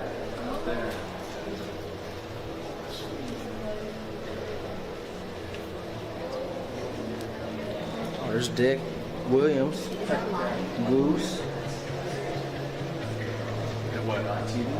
I think he'd be pretty happy with his company over here. So. What are you thinking if you see it for the first time? I'm thinking I'm hot. I'm quite warm right now, but it's cool. I mean, it's what I thought it was going to be. I mean, not too many people can say they have a dad that's enshrined in this place. So I think this is awesome. What are we doing, guys? I'm going to see the museum for the first time ever. It's going to be sweet. See my dad's plaque. See where Trevor's plaque is going to be. It's going to be pretty dope. Chris, I'm going to go to the Hall of Fame for the second time because I went earlier today, but I'm going in to see Tony go into the Hall of Fame. So all the way straight and back left. Straight back left. Straight around that back wall. This one? Yeah. How you feeling, Tony? I don't know how I'm feeling right now, honestly. Excited? I'm definitely excited. Hello, Eric. How you doing? You good?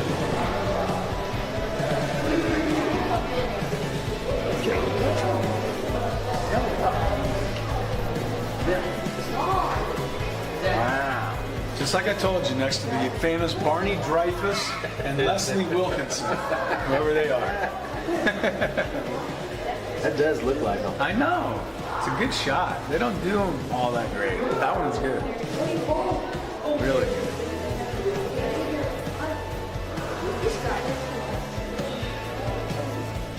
I missed a year. 300. Must have been bad. Huh? I used to be. Not anymore though. Oh, it's so cool. What team did you play on? I can give you a long list of them. Brewers, Padres, Dodgers, Phillies, Nationals. What position did you play?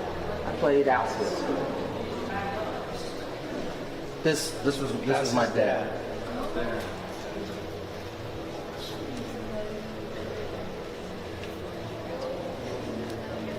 Oh, there's Dick Williams, Goose. I think he'd be pretty happy with his company over here. So. What are you thinking if you see it for the first time? I'm thinking I'm hot. I'm quite warm right now, but it's cool. I mean, it's what I thought it was going to be. I mean, not too many people can say they have a dad that's enshrined in this place. So I think this is awesome. What are we doing, guys? I'm going to see the museum for the first time ever. It's going to be sweet. See my dad's plaque.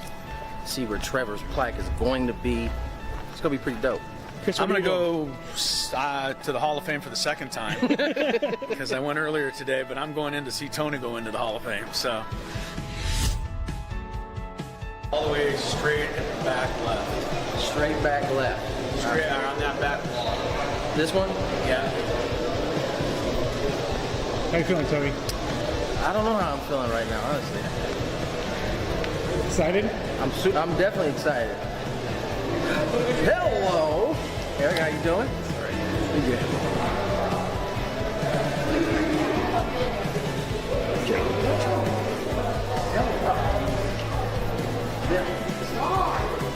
Wow. Just like I told you, next to the famous Barney Dreyfus and Leslie Wilkinson, whoever they are. That does look like them. I know. It's a good shot. They don't do them all that great. That one's good. Really good.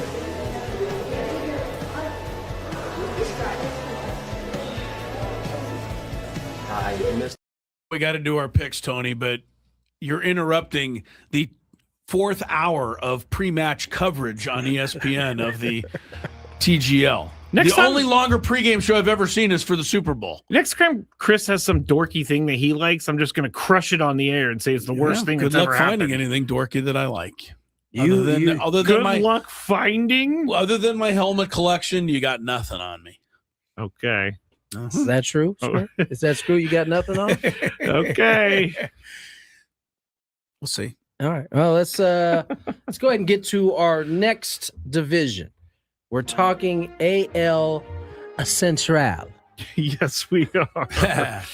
Last year, the Tigers and Guardians faced off in the 3-game series, all at Detroit, I believe it was. No, it was at Cleveland. Was that Cleveland? It was at Cleveland Cleveland. caught them to win the division, and then Right. Detroit beat them. Everybody was So- like, oh, they're going to lose because they gave it up down the stretch. And then Scooble did some Scooble things. Detroit did some Detroit things. Yeah. And then they played a great series against the Mariners the following round. Detroit was good last So- year. Cleveland, though, did win this division. They did. I was shocked. So let's break it down. Scraby?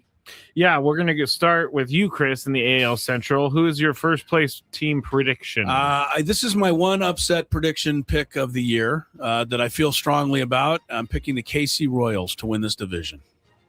I thought You about feel it. strongly about that, huh? I do. Former Padres and the pitching staff. Bobby Witt is just on another planet right now. And, it was close last year. Last 2 years, they've been close. I think the Royals can get over the top this year. I thought about them, but they're going to have to go through the Tigers. They're retooled, as our guy Odd Thomas said, retooled, refueled, and out for blood. Oh, wow. Framber Valdez is going to be a part of the team now. Tigers, first place. Tony? Hey, wait till Framber Valdez throws a fastball at his catcher and knocks his head open. I think this is the Tigers as well. Tigers, For okay. sure.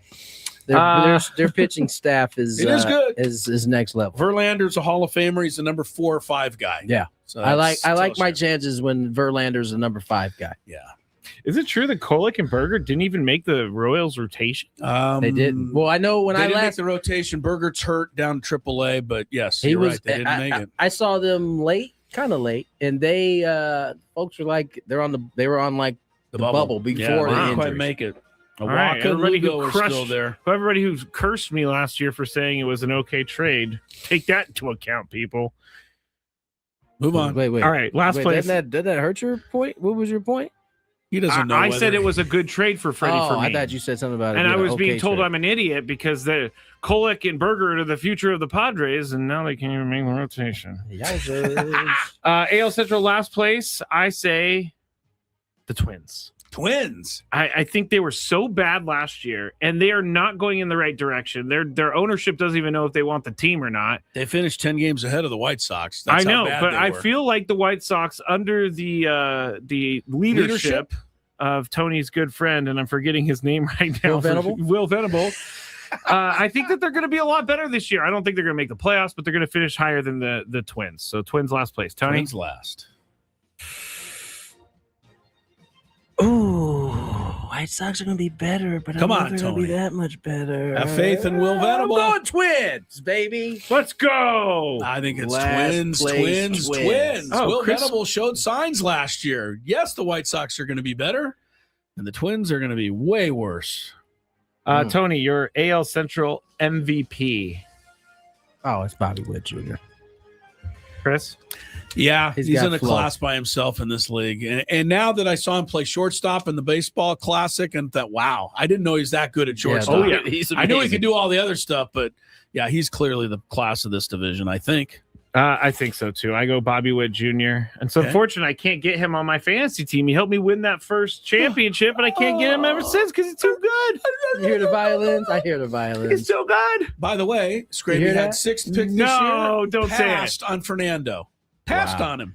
Fake Fernando. If you're a fantasy player, Fugazi. you knew there was more value in picking Tarek Skubal over Fernando Tatis Jr. You sound like a Klug bot right now. a Klug bot. Yeah, you're using analytics, man. Use your heart. Do you think Fernando's going 40-40? You should have picked him. I don't know if he's going 40-40, but I definitely think he's going to be hitting 30. Yeah, that's not worth a 6 pick. No, because I got Kyle Schwarber to replace all the home runs. You better hope he Yeah, he got thinks he's a great. Schwarbering. You know, I did win back-to-back championships, Chris. Although we can't tell this dude nothing the now. pain is starting to dry on those a little bit. Oh, because I'm 1 year removed. 1 year removed. It's kind of crispy on there. That paint. Yeah, Although pain's the starting to come off a little the bit. fantasy league was named Scraby's Kingdom after I won twice, and now it's not because I haven't won. So you guys are right. The paint's cracking. You know, Victor Wembanyama thinks he should be the MVP and said so. Where did he get that? Look at me from. Oh, one Matt Scraby. I won the league. We're naming the league Scraby's Kingdom. When he won the football, his team was the champ is here. Yeah. I mean, you talk about a self-serving deal. Now, my name That in is fantasy so baseball true. was Double Champ is here, and then I named it Mike Trout's Ghost this year. AL Central. Chris, your Cy Young Award winner. Well, just for that, because you passed on Fernando, Scubal's going to not come through for you. I'm picking the second place is probably Framber, but I don't care for him. So I say Cole Ragans of my surprise champion Royals is the Cy Young winner in this division. I'm going Scubal. Tony? I think it's Regan's, but Regans? No, R-A-G-A-N-S? Reagans. oh, we're going. I think it's Reagans. Reagans. All right. Anyway, Anyway. I'm going him. I'm going Scubal. It's Scubal. Yeah. Win 3 in a row is a lot, though. I mean, not the real MVP or real Cy Young. Yeah, he's just the the AL Central. Yeah, Cy I know. Young. I get you. Yeah. My newcomer is someone I did not get to draft, but I love him. Luke Keyshaw of the Twins. He's not a newcomer. He was on the team last year. But You that can't is not be a newcomer. No, if you were can on win the Rookie team. of the Year after debuting, then if you could debut in a season. Wait, who's your pick? Luke Keyshaw, a guy that was on the team last year. I don't. but see he that was being a injured the newcomer. entire year. He only played like 50 Played against games, the 40 Padres. games. Well, that doesn't. Who's he play for? Twins. Oh, It Just doesn't let me matter. have it, Chris. You got it. just let me have Tony it, Chris. newcomer. You got it. Newcomer. Go ahead, Tony. You're up. Who you got? This division's crappy. Nobody in it. It is pretty atrocious, I must say. In the newcomer category, especially. Did you find a No, gem not somewhere? yet. Not yet. I'm looking. Still looking? Give me a sec. Chris Pat. Oh wait, I could give you one, and then you could piggyback if you want, Tony. No, you go first then. Well, I think Framber Valdez will be the newcomer. I don't think there's anybody I close didn't to even him in think this about that, division. It's a very I obvious one. I didn't don't even know think what the about heck is that. going There's on. no here. one left. The White Sox have nobody. The Guardians had a Reese Hoskins. I What don't know about if that- Monotaki? Is it Murakami? White Monotaki? Yeah, Sox? Murakami. Yeah, maybe. White Sox cat. I'm going. Yeah, Fromber's obvious answer. All right. Fromber. Just not messing. We're gonna around have to do with NL Central later in the show. All right, coming up next. Oh man, I can't wait. Oh, I think you're up, Tony. this. It's me. Yeah, coming up next. I believe Chris's excitement was in part due to the fantabulous sports game show coming up next. Ben and Wood. All right, it's time for the Beaver Nuggets. So the story is somehow Buc-ee's got brought up. I think Frank brought it up. Yes. And it's a rest stop / mall / Super entertainment zone, super center. And someone said on the chat yesterday that they have like 100. They went to one with like 100 gas pumps, which is a lot, I guess. But while we were talking about this, Sam Levitt was in New York listening, and he goes, "Put me on, put me on, put me on." And so we put him on, and he's talking about how much he loves Buc-ee's. And so we got into the conversation, and it ended up being about the Beaver Nuggets. And so I had to order them because I find the name Beaver Nuggets very gross. I find it gross. but we're gonna go with this. It's kind of like a Cheeto / a corn pop, It's like a cheese doodle. a cheese doodle, and we're gonna eat them right now. I don't think these are bad, but here we go.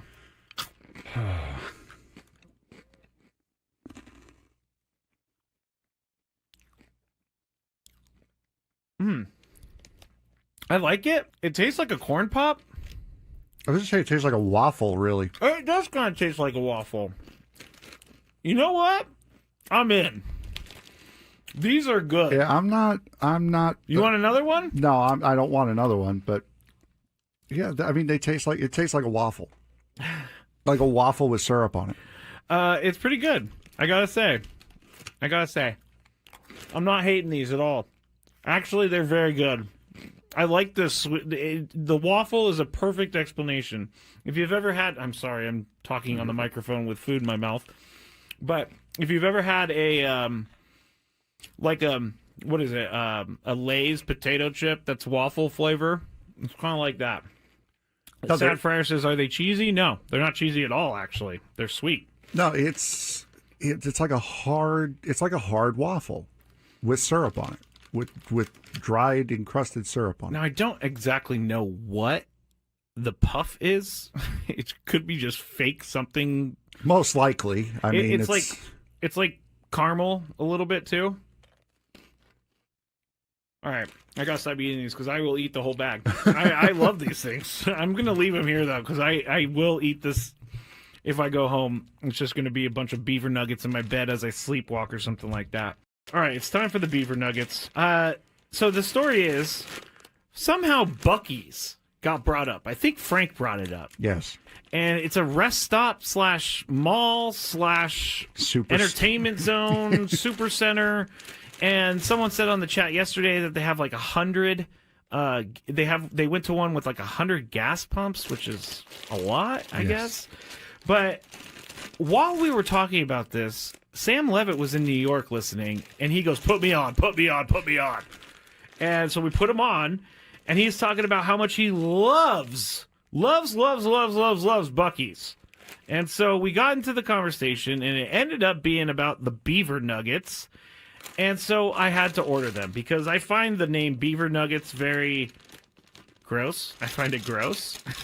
But we're going to go with this. It's kind of like a Cheeto / a corn pop. It's like a cheese doodle. A cheese doodle.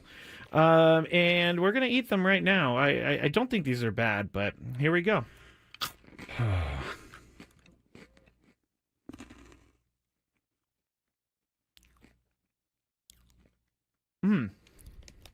I like it. It tastes like a corn pop. I was just saying it tastes like a waffle, really. It does kind of taste like a waffle. You know what? I'm in. These are good. Yeah, I'm not. You want another one? No, I don't want another one. But yeah, I mean, it tastes like a waffle, like a waffle with syrup on it. It's pretty good. I gotta say. I'm not hating these at all. Actually, they're very good. I like this. The waffle is a perfect explanation. If you've ever had, I'm sorry, I'm talking on the microphone with food in my mouth. But if you've ever had a what is it? A Lay's potato chip that's waffle flavor. It's kind of like that. No, Sad Fryer says, are they cheesy? No, they're not cheesy at all. Actually, they're sweet. No, it's like a hard waffle with syrup on it. With dried encrusted syrup on it. Now I don't exactly know what the puff is. It could be just fake something. Most likely. I mean, it's like caramel a little bit too.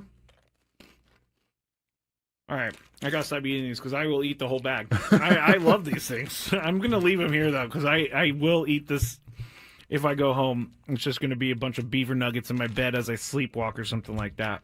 All right, it's time for the beaver nuggets. So the story is somehow Buc-ee's got brought up. I think Frank brought it up. Yes. And it's a rest stop / mall / entertainment zone, super center. And someone said on the chat yesterday that they have like 100. They went to one with like 100 gas pumps, which is a lot, I guess. But while we were talking about this, Sam Levitt was in New York listening, and he. Or is the time. If you love Mediterranean food, try my guys, Spiro's Authentic Mediterranean Cuisine in Coronado or La Jolla. For dining or takeout options, all you need to do is go to visit spiroscuisine.com. All right, it's time for the Fantabulous Sports Game Show. Scraby won a couple of them early in the year. Looked like a turning season here, but February and March have not been as kind to Mr. Scraby. We'll see how things go today. Let's get right to it, boys. From the 855 Get Ross Traffic Center. Injured? Demand justice. Demand Jurowitz. 855GetRoss.com. Here's Kelly Danick. Traffic is brought to you by Albertsons, Vons, and Pavilions. Got a couple of problems along southbound 15. One is a collision right before Poway Road. Several vehicles blocking the fast lane. Then further down near the 52, accident involving a car and a pickup truck. That's being cleared over to the right shoulder. Fortunately, no other incidents or accidents to mention. Save on fresh quality ingredients when you shop at Vons and Albertsons. Right now, get USDA Choice Tri-Tip Roast untrimmed for $4.99 per pound.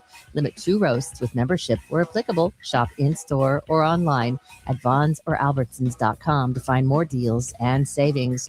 I'm Kelly Danick with Gwynn and Chris, San Diego's #1 sports station, 97.3 The Fan. Hey, all you beautiful people out there, it's time to play one of our favorite games of the week. All right. We like to call it. Ooh, I'm gonna go. Chris's Fantabulous Sports Game Show. It starts right now on 97.3 The Fan. Yes, and away we go. I think you guys are both going to do quite well on today's category. There's a lot of correct answers, and I think you guys are going to get a lot of correct answers.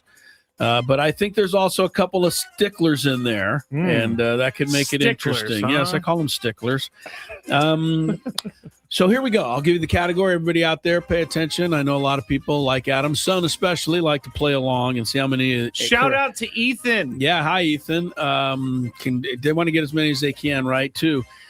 So here we go. Ethan is Adam's mini-me. I don't know if you guys know this. Tony is a bit of a. Tony talked to him a little bit. It is kind of scary. He sounds like him and everything. I too. mean, just the way. First of all, he's super intelligent. Yes. A 9-year-old What kid. happened? He's just. It sounds like you're talking to a little adult, like Little a little Adam. Adam. I know. I talked to him a few times. He's a very smart kid. Super smart. But anyway, I digress. Yeah, Sorry. he had a follow-up question for Tony on something yesterday. I thought I was being interviewed by like a real journalist. Seasoned reporter.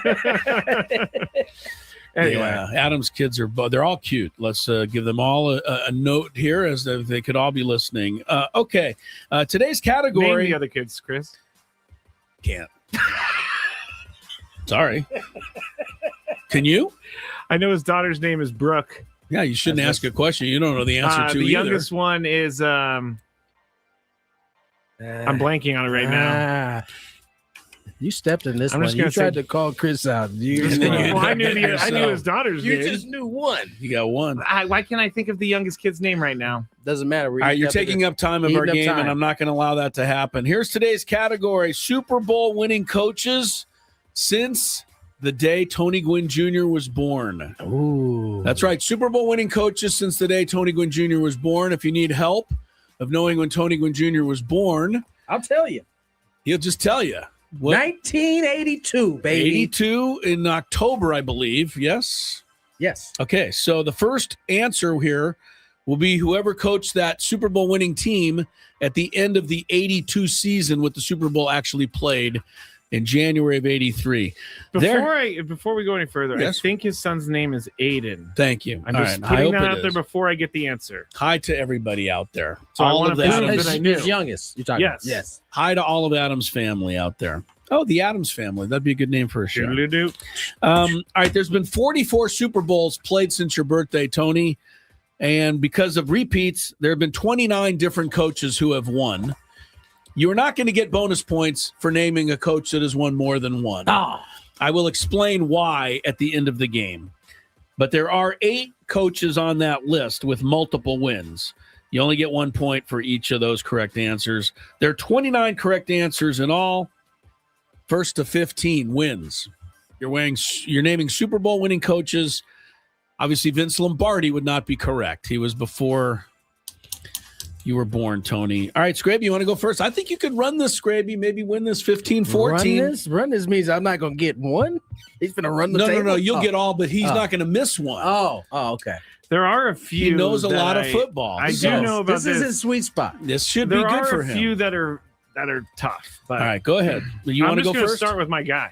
Who? Bill Walsh. Bill Walsh, all right. Walsh is on here twice, 1984 and 1988. Scraby takes the lead.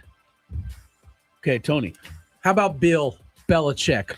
Bill Belichick, yeah, and that is the reason that you don't get extra, because he would have been a 6-pointer. So many. It would have skewed the score. You could have maxed it out at 2. Yeah, all right. Well, I could have, I guess, but anyway, yes, Belichick is correct. He has won 6, which is twice as many as any other coach during this time span, but not a Hall of Famer, Bill Belichick. All right, Scrabe. I'm going to go with the guy who made my childhood hell, Jimmy Johnson. Jimmy. He won 2 back-to-back, 1992-93 seasons. Scraby leads 2-1. All right, Tony. Super Bowl winning coaches since the day you were born. Belichick. No, I'm just reading in my phone. Don't all right, Belichick. Who's the first one you said? Walsh. We have Walsh, Belichick, and Jimmy so far. Jimmy. How about Joe Gibbs? Joe Gibbs. Very good. He was the first one, by the way, Tony. The first Super Bowl in your lifetime was won by Joe Gibbs, beat the Dolphins 27-17. I'm sorry. I didn't mean to bring that up on That's you. quite all right. I recall it. Hey, look, the Dolphins were in the Super Bowl, Tony. That was a better time than now. Yeah. All right, tied at 2. And you guys have named 4 in a row, by the way, that have all won multiple. So just let I got you some know. more for you, too. I got sir. some more, too. It's great. What about Brian Billick? Okay, that was kind of a tricky one, but you nailed it. Brian Billick with the Ravens, Super Bowl 35. They annihilated the Giants that day. Brian Billick, San Diego State guy as well. 3-2, Scraby leads. Tony.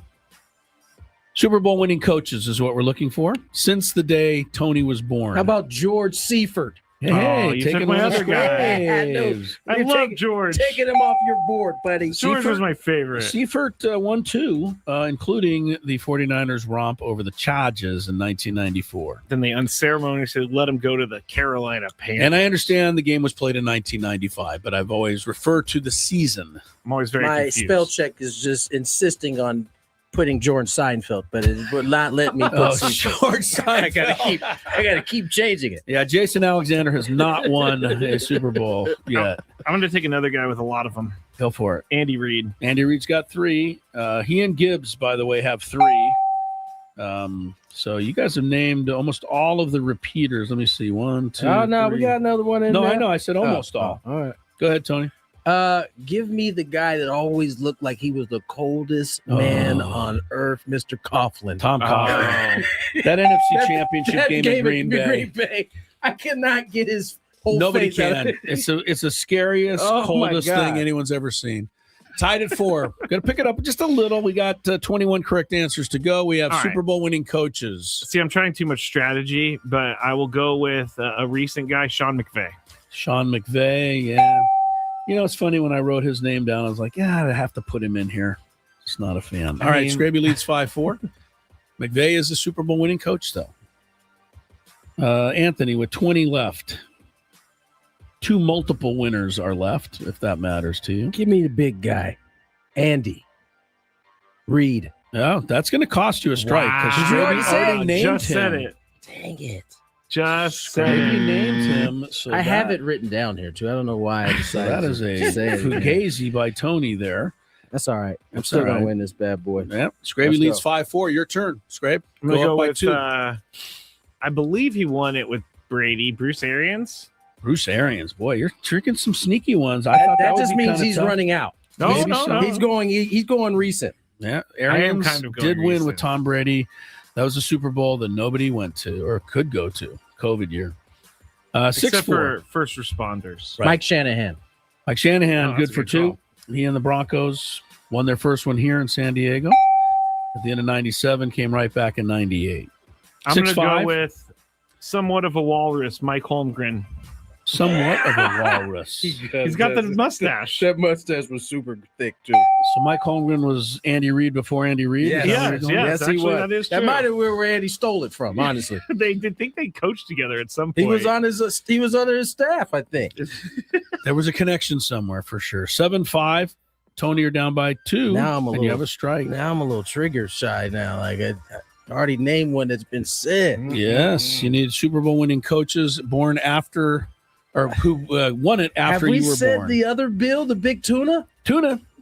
Yes, I'm going asking with or that. Yes, telling? I'm You going with telling the you. tuna. Yes. Yep, the tuna's in there. What- Hadn't been said. That's When correct. did he win? Tuna won in York. 86 with the Giants. Also Oh. won in 1990 the classic Whitney Houston Super Bowl over the Bills. Okay. Tuna won 2. I'm going to go with 7-6. Scraby on the lead and his turn. I'm going to go with Mike Tomlin. Mike Tomlin. Yeah, that's correct. Mike Tomlin with Someone else's team. on the Ben Roethlisberger throw there. Tony's shaking his head. 8-6. Tony. Mike Ditka. That was, I could not remember who coached the 85 Bears. Ditka. That's who it was. It was old Ditka. He's the only Hall of Fame coach or Hall of Fame coach on this list who is in the Hall of Fame as a player, not as a coach. But that is correct. 8-7. We're about halfway there, so we have time. But let's try to get it done. I'll just take the other guy. You may. Bill Cowher. Bill Cowher taking both Steelers. Oh, big jaw. Bill Cowher. He has like a Quagmire jaw. Give Cowher credit. He won it as a 6 seed in 2005. They had to go all through everything. All right. 9-7. Tony's still down 2 with a strike. This is one of my favorites. Okay. Dick Vermeil. Dick Vermeil. Good one. Good one. Yeah. Still crying. He was an emotional guy. He came on our show and he was very, very nice though. Really Awesome. terrific. Yeah, he was. Really liked having him on. Vermeil won with the Rams back in St. Louis. Okay, 9-8. Scrabe, you're doing well. You're closing in. You only have 6 more to get, Scrabe, to win it, but we are. Come on, Scrabe. We're getting a little Scrabies, near please the end stand here. there. Come on, dude. I'm going to go with the guy who beat my 49ers, John Harbaugh. John Harbaugh beat Jim Harbaugh. Mhm. That's correct. Doing good, Scrabe. You're up to 10-8. There's 11 correct answers left. Tony. Doug Peterson. Doug Peterson. That's a Nicely great done. one. That is a Eagles. great The one. Philly special. He called it. They won it. 10-9. We're closing in. We're looking at Super Bowl winning coaches since Tony was born. 2003, Mr. John Gruden. 2003 game, 2002 season right here in San Diego. John Gruden of the Buccaneers. Yes. Over. Yes. Who was the coach of the Raiders? Bill Callahan. Bill Callahan. Not a great coach. Not a great coach. 11-9. Scraby's there. 4 away. There's only 9 correct answers left, though. It's getting a little bit tighter here. Can you think of the Oh, yeah, you names already of said the category. coaches that have won the Super Bowl since Tony was born? Pete Carroll. Dang it! Carroll. Start taking off these names that I know you know. Pete Carroll won it and should have obviously won a second. It's unfortunate for Pete Carroll. I think he's more known for losing a Super Bowl than he is for winning one. Yeah, I think you're probably You right. know? But he's. I just correct think if he won answer. the second, he'd be in a whole nother stratosphere. Right, and he also has a college title, which is multiple, impressive. All right, we have 8 left, and it's 11-10. 1, 2, 3, 4, 5, 6, 7. That's Wow. the face I like to see Oh, right no, there. okay, That'd Carroll's be trying Okay. to squeeze the answer out of that top lip right there. 11-10. Scrabe. No strikes. You got the lead. Oh. There's 8 left. Oh. All right. I put my lips together and I looked like a weasel for a second. Sean Payton. Yeah. Made you think of a It weasel? made me think of a weasel because I don't like how he does that. Sean, Chris, just thought we lost a lung there. I wasn't ready for that. Sean Oh, Payton with the onside kick at the beginning of the second half in a typical cheating type of just a little Weasley move. No. We'll have him. No, remember what he said? We'll kick it to our sideline and then we'll just jump up and down and point in our direction and the refs will believe it. That is true. And they did. That is true. Typical Sean Payton. All right, 12-10. Tony. You need a great comeback. There's 7 correct ones to go. Super Bowl winning coaches since Tony was born. Tony Dungy. Nice. Tony Dungy. Hall of Famer Tony Dungy. Believe it. In the rain with the Colts over the Bears after Devin Hester returned the opening kick for a TD. 12-11.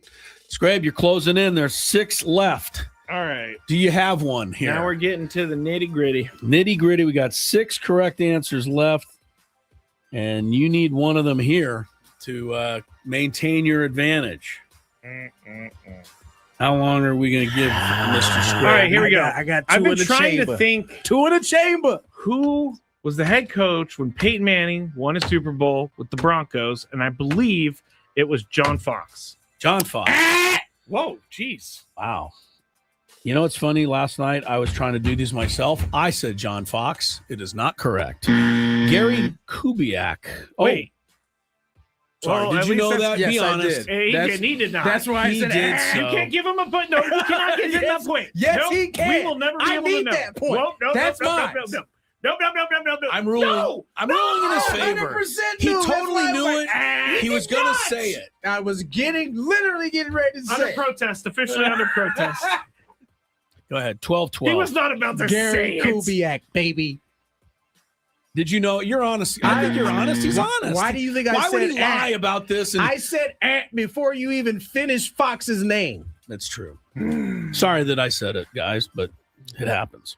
All right, I 5 feel left. There's always going to be a you're question still about this all result. right, fine. Scraby, you're still in position to win. If you name 3 without a mistake, Well, now I'm all you can't lose. flustered. I can't think of anyone. Don't be flustered. There's 5 left. Super Bowl winning coaches since Tony was born. All right. It's 12-12. First to 15 wins. All right. And Scraby's got the edge because he's first. He's got the edge. But does he Can have he the set answer? it, though? Does he have the answer? Can he set the edge? Set the edge. What about? Oh, this is going to be way out there, and it could bring me back to the earth. Barry Switzer? Dang it! Guess that's right. Yeah, Barry Switzer won the other Dallas championship I'm under so Jerry mad Jones. that you got that. Good job, I Scraby. wasn't sure. You were right. I wasn't sure. 13-12. Tony. I don't believe we've said Tom Flores yet.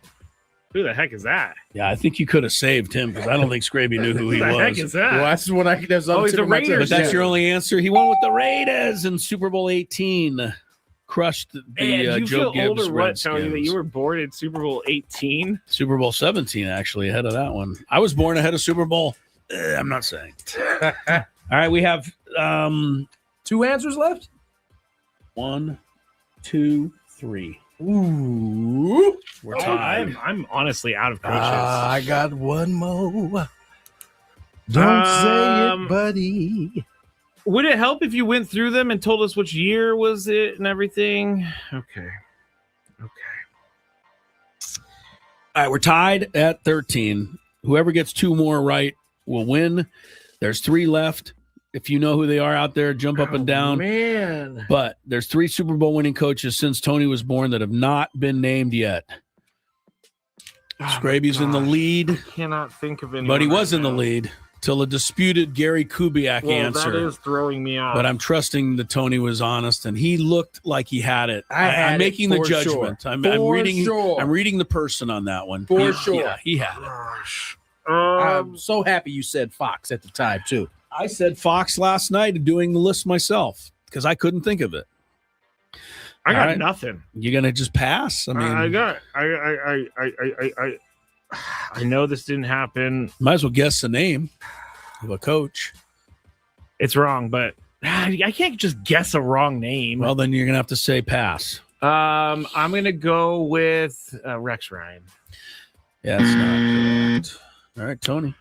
Nick Sirianni. Nick Sirianni. That is one of the dumbest things that I've ever done in my life. 2 years ago. Oh, Nick Sirianni yeah, won. buddy. I forgot. I got the last one, too. If you ain't I got don't have it. I'm gonna lose this game. I cannot think of it. God, Scrabe, it was within your grasp. Yeah, well, you gave him a point and just All put right, him ahead. So stop acting like you're on my side. Stop it, Gravy. All right. I can hear the music playing. There's 2 left, Scrabe. Let's go with. There's 2 left? Yep. You're ahead 14-13. Go with. Got to get to 15 to win, Tony. This is definitely not true, but I know it's going to anger Chris. Lane Kiffin. You did anger me. All right, Tony. Wrap it. You just finished talking about him being held hostage. Mike McCarthy. Mike McCarthy is correct. Oh, my Wasn't said. God. And then I couldn't remember the sucker's name from this year. That's the only I one you can't didn't remember his name. name. Mike McDonald. Mike McDonald. The won it 3 months ago. Tony wins the game show. We're coming back. More Gwynn and Chris.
Hour. Tony Gwynn Jr., Chris Ello, Matt Scrape. I know some of you guys are saying there's an asterisk next to this win. Fine. No, There can be straight an- up protest. Fine. Protest. You know, most protests that happen don't actually change anything. Well, it's a one person deciding on the protest, and I am that person, and I'm turning it down. Nope. You lost your protest, buddy. Yeah. They're saying that they think that you're a good, fantabulous host, Chris, but you lost it for me. No. I think you lost it for yourself. I was what they call walking you down. You also had a one guess lead, and he had a strike. You had a lot of room for error, and you did not come up with another one beyond number 13. That doesn't matter. Yeah, it does. It does. What we you know needed is to that get the to game was 15 to compromised. win. You got flustered. The game, as Gonzo says, game is compromised. You know what? It doesn't really matter because no one cares other than you. You're I right. care. I do care. I care because I won. So, how you like Ethan that? cares. And by the way, his kid's name, Adam's youngest son's name, was Aiden, so I did get that correct. Oh, wait. Sorry. First of all, you had to go through your phone to get it. By I'm the changing way, everything. Scraby wins. He knew. I don't it's Aiden. I don't have Adam's son's name saved in my phone You could somewhere. have texted him. You could have texted him. Yes, it is for entertainment purposes only. The Fantabulous Sports Game Show. So Says you. hopefully you were entertained. 833-288-0973 is how you get a chance to take on Mr. Ello and some Chris versus the Fan. Again, 833-288. Hopefully, Scraby will give you the answer on 09 this game, like I just gave the last game. 0973. Scrape, it's okay, man. You know, the year started off great for you. It's kind of turned the opposite, but you got time. We're in March, man. See, Tony's extra 3 years was his brain getting to cook an extra 3 years, so that's why I'm behind you. Wait, what happened? You're 3 years. You were born 3 years before me, so your brain got to develop 3 extra years. You know, I guess that's what they say, right? Do we have some contestants? Wow, Jeff said Scraby is the Washington Generals to Tony's Globetrotters. I mean, it kind of feels that way. I don't know. Who is Savannah Banana's opponent? Do they have a consistent opponent? Who cares? I'm over the Savannah Well, actually, Bananas. I think Scraby just is the Savannah Bananas. No, they In do. They do. general. When I saw them last year, they were playing the Firefighters, but they do have a new team now. I know called the Indianapolis Clowns that is honoring the Negro Leagues. Okay, that's nice.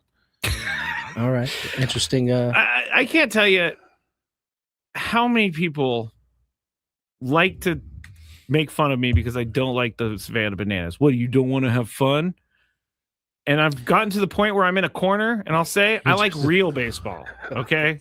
I like real baseball. I thought I was going to love the Savannah Bananas until they came to town, and I just didn't.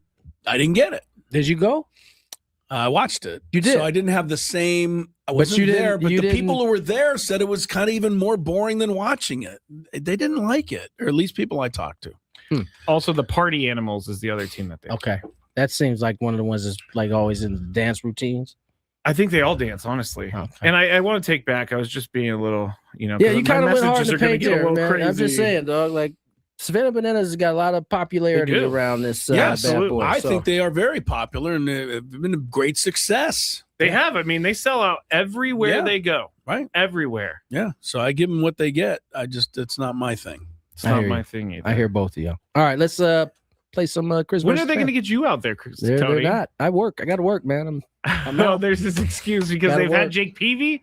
Hey, They've had Jake is on one of those nice deals where he can kind of like pop do in, that. Yeah. pop out. Okay, true. You know, I'm in it for I'm down for the long haul, man. I'm in here every day. You're gonna see me or hear me. I Well, do not. At least for 150. I don't do any sports talk just for the hell of it. I mean, we're pros. We Yeah, got to it's- stay in our lane. You know? I don't know what that meant, but I don't either. okay, here we go. If you had one shot, one opportunity to take down the human almanac himself, howdy do. Now is your time. Listen to me, this guy is dangerous. Now is your opportunity to win a prize. Well, I hope you know what you're in for. Chris versus the Fans starts now on 97.3 The Fan. I can just feel my DMs right now with all the people that get on me for this stuff. Yeah, but most of them were really supportive of you until you brought up the bananas. You're right. I shouldn't have done it. I shouldn't have done it. It was a mistake. You did it to yourself. It was a mistake. I did it to myself. Today in Chris vs. the Fans, you will win a 4-pack of tickets to the Good Guys 25th McGuire's Del Mar Nationals at the Del Mar Fairgrounds, April 10th through the 12th. You will be qualified for the chance to win a grand prize, 2-night stay at Fontainebleau, Las Vegas, and a $150 resort credit. March is here, and Fontainebleau, Las Vegas is the place to catch every game. High-energy watch parties with expansive screens, great food and drinks, exclusive room rates, plus the pools and day club are now open. Book your stay today at FontainebleauLasVegas.com now. Also, Chris vs. the Fans, as we all know, is brought to us by Good Guys 25th McGuire's Del Mar Nationals Car Show. 10th through the 12th of April at the Del Mar Fairgrounds. Over 2,500 hot rods, muscle cars, lowriders, woodies, and more. Get details at good-guys.com. The rules: you have to make it through 3 questions. Each question will get a little more difficult. If you get the question right, you move on. If you get it wrong, Chris gets it right, you're eliminated. If Chris gets it wrong, then you move on to the next question to win. Stop trying to take your eyes off the screen. If you're a first-time player, let us know before you get into it, and you'll get that first question for free. I'm believing you're saying Pete Crow Armstrong? Yes. Okay, we'll talk about him in the Big Five. We know the number of his extension now. Paid, but not money trees. Yeah, but not as much as I would have thought. Perfect honestly. place for shade. Money trees. Yeah. All right, let's go to our first contestant, and I'm going to put everybody on hold. There we go. Let's go with Antonio from Escondido. What's up, Antonio? What's going on? I'll read the questions. Yeah, go ahead. Okay. Go All ahead. right, here we play. go. Question number 1. Why is Antonio giving me a day off? Yeah. Okay. Fair Yeah. Yeah. I'm not arguing it. Antonio, what number is Manny Machado? 13. 13 is correct. Antonio's all in. Tony, we were having a real struggle with the first questions. Best ever 13. Is that why that was that easy? That was that. Why it was that easy? Best ever player in any sport to where that number was? Manny Machado? I'm going to go Marino. That's probably a little self-serving.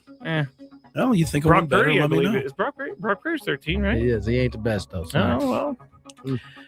Played in a lot more Super Bowls than Anyway, Dan Marino. let's go. Speaking of quarterbacks, Joe Flacco signed a deal with the Bengals today. He did. All right. I'm sorry, Antonio, for that. Here is the question. Where is the Padres High A minor league affiliate located? What?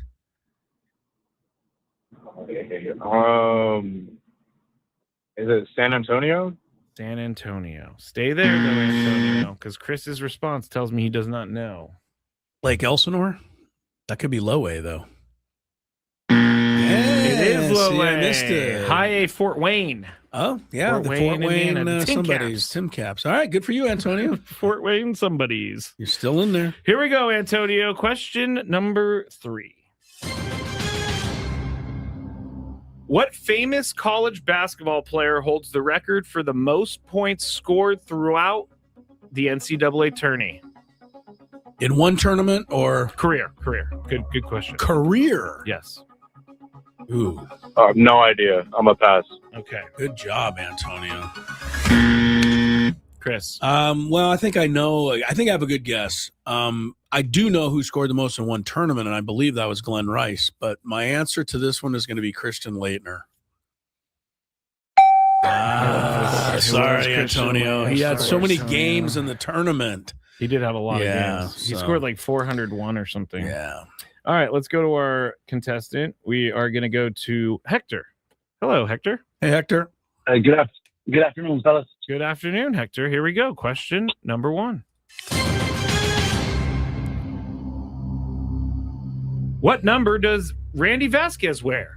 There we go. We're trotting them all out here. Oh my gosh. I pass. Pass.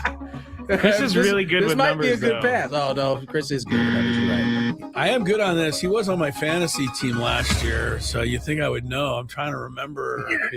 It's right. I was mostly it's not just a normal number. I was mostly wringing my hands at old Randy last year. Wow. You got me. This might be the first time you've ever missed a number And one. number one, I usually get numbers too. Go Give me an answer, sir. I didn't have a good one. 43. I don't even have any idea. It was number 98. 7. For Mr. Randy Vasquez. All right, you move on, Hector. Can we play the? I'll have to get it. All right, you guys here we go. have so much. I am. You know Chris what? hates that we. Well, bring that honestly, they should pay me for the amount of entertainment I give them. up. The company pays you, Chris. Yeah. All right. Let's go to question. Randy Vasquez, number 98. He got me on that one. Yes. When was he born? Randy? Yeah. Ooh, I'll look. Go ahead. You probably finish in the game. mid 90s or late 90s. Well, he's thinking he was born in 98. Yeah, that's why why I'm I asking. asked that Oh, number. good thought.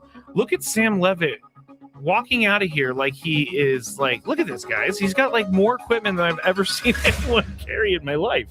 All right, Hector. UCLA has the most NCAA basketball championships with 11. Ding, ding, by the way, Tony. He sure was. 1998. Wow, good call. Randy Vasquez. What SEC school is second with 8? Again, UCLA has won the most NCAA championships. What SEC school is second with 8? SEC. I'm pass.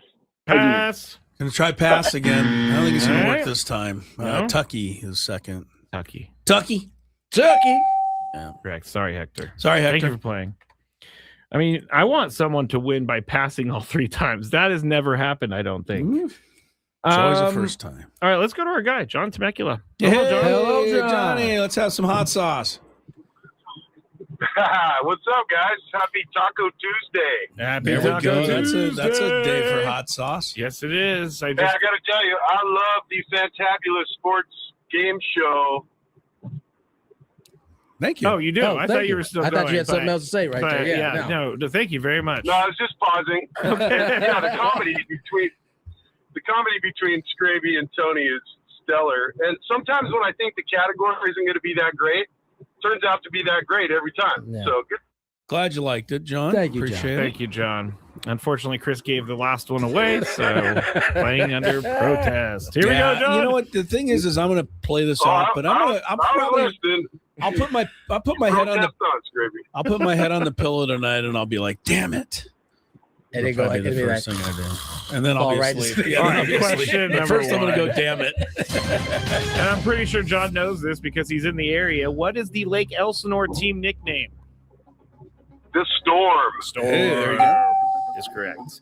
Here we go. Just past the ballpark. Oh, there you go. It's a That great works out looking for you. ballpark. It also means you just passed in and out too, somewhere over there. Oh. Tony knows What what I hamburger's all about. You don't have to call on your phone where all the in and out locations are. Just Hit call me- Tony. hit me up. I got you. He'll give it to you. All right, question number 2. And this is just how it falls, but John knows his golf. Xander Schauffele has won 2 majors. Name one of the 2. The Players. I'm going to give you that one more time. That's not a John. major, John. Yeah, not a major. I'm sorry. You said one See of the what you majors. did? Yes, one of the majors. Yeah. Sorry. PGA Championship.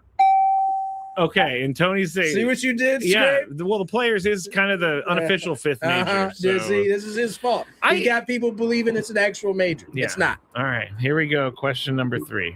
What was the other one, by the way? Just in The case. Open. The Open. He won the British. Okay. No, he won the Open. I know. I'm saying the name for the rest of the people who can understand it. All right, Chris is going to know this, I'm pretty sure. But in 2024, the NCAA Women's Basketball Championship, which team completed a perfect undefeated season? Hold on. Sorry. Can you repeat that? I just hit a dead spot. Okay, here we go. Help him out. In 2024, which Women's Basketball Championship, which team completed a undefeated season by beating Caitlin Clark in Iowa? In the finals. South Carolina. Wow, Hey, Johnny boy. Got there it. you go. All right. Let me get my little applause. Stay right there, John. Nice work, John. Happy for you, John. Let's get to break. We got John, more hang on the baseball line. previews coming up. Scrape will take care of you on there. We got our second baseball pre. Are we doing it right now? Yeah. Oh, here it is. Oh, we're 3rd. NL Central. Scraby will tell us when we come back. More Gwynn and Chris. Traffic. From the 855.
Crisello, Tony Gwynn Jr., Mr. Scraby, Gwynn and Chris, 97.3 The Fan. By the way, update on the broken table leg here in the studio. If you're with us at the very first segment of the show, the whole studio almost collapsed upon itself. It did. And landed upon Tony Gwynn Jr. The update is there's no update. Nobody's come in and done a thing to help fix this. So the way I see it, Scrape, it could pretty much give way any moment. It could. It just hasn't yet. Adam took the leg and walked it to our engineers, but we never brought it back. It was like they're not worried about the table collapsing. This I'm going to turn my camera around real quick, but that portion of the table right over there where Tony sits, there's no leg under the table there. Yeah. Adam took it with him. He did. All right, we got the Big Five coming up at the bottom of the hour right now, though. We're going to preview the American League. Tony's taking a nap right now? West. Well, that's what usually happens when he's not on camera. But I think he had a phone emergency, not an emergency, but something he had to take care of. All right, he's back. American League West. A little music, sir. No, it's American League East. Right. American League East. We did the American League West. We could do the American League West again. It'd be fun if we did the American League West again. We'd probably come up with different answers. We probably would. When we remember what we said. All right, I'll start with the AL East first place team. I will say the Blue Jays. They're going to have to They won the last year. knock them off. So, Tony, who's your first place team? Blue Jays. I like their squad a lot. Jays and Jays. Yankees tied the Blue Jays last year, actually. Blue Jays won the tiebreaker. I'll go with the I'm just an Aaron Boone fan. Going to Yankees? Yeah, Aaron Boone overrates my dislike of the evil empire. I want Aaron Boone too. I want him to be successful because they're gonna try to run him out of there. They try to run him out of there. Yeah, but it bothers me. I'll take the Yankees. I agree. Tony, last place team in the AL East.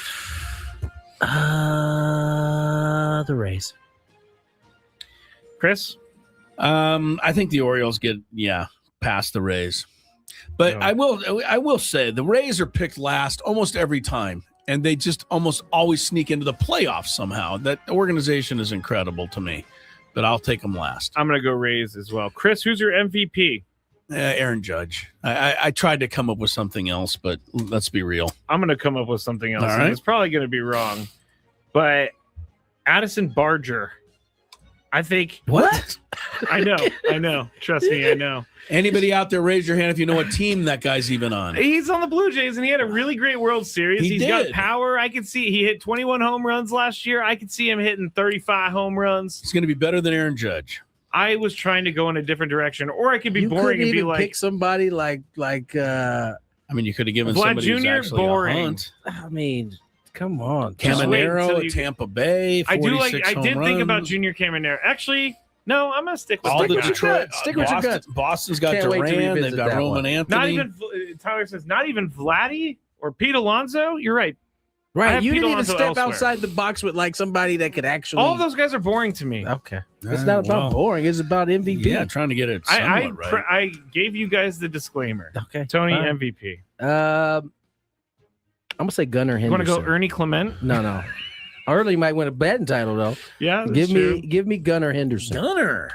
Gunner one. destroyed my fantasy team last year. That's why he's going to be dangerous this year.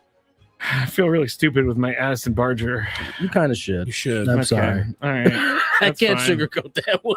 It's fine. Can't help you here. I tried to go off the board and it was bad. It was It was not Off bad. the board is, I think It off the was- board is fun.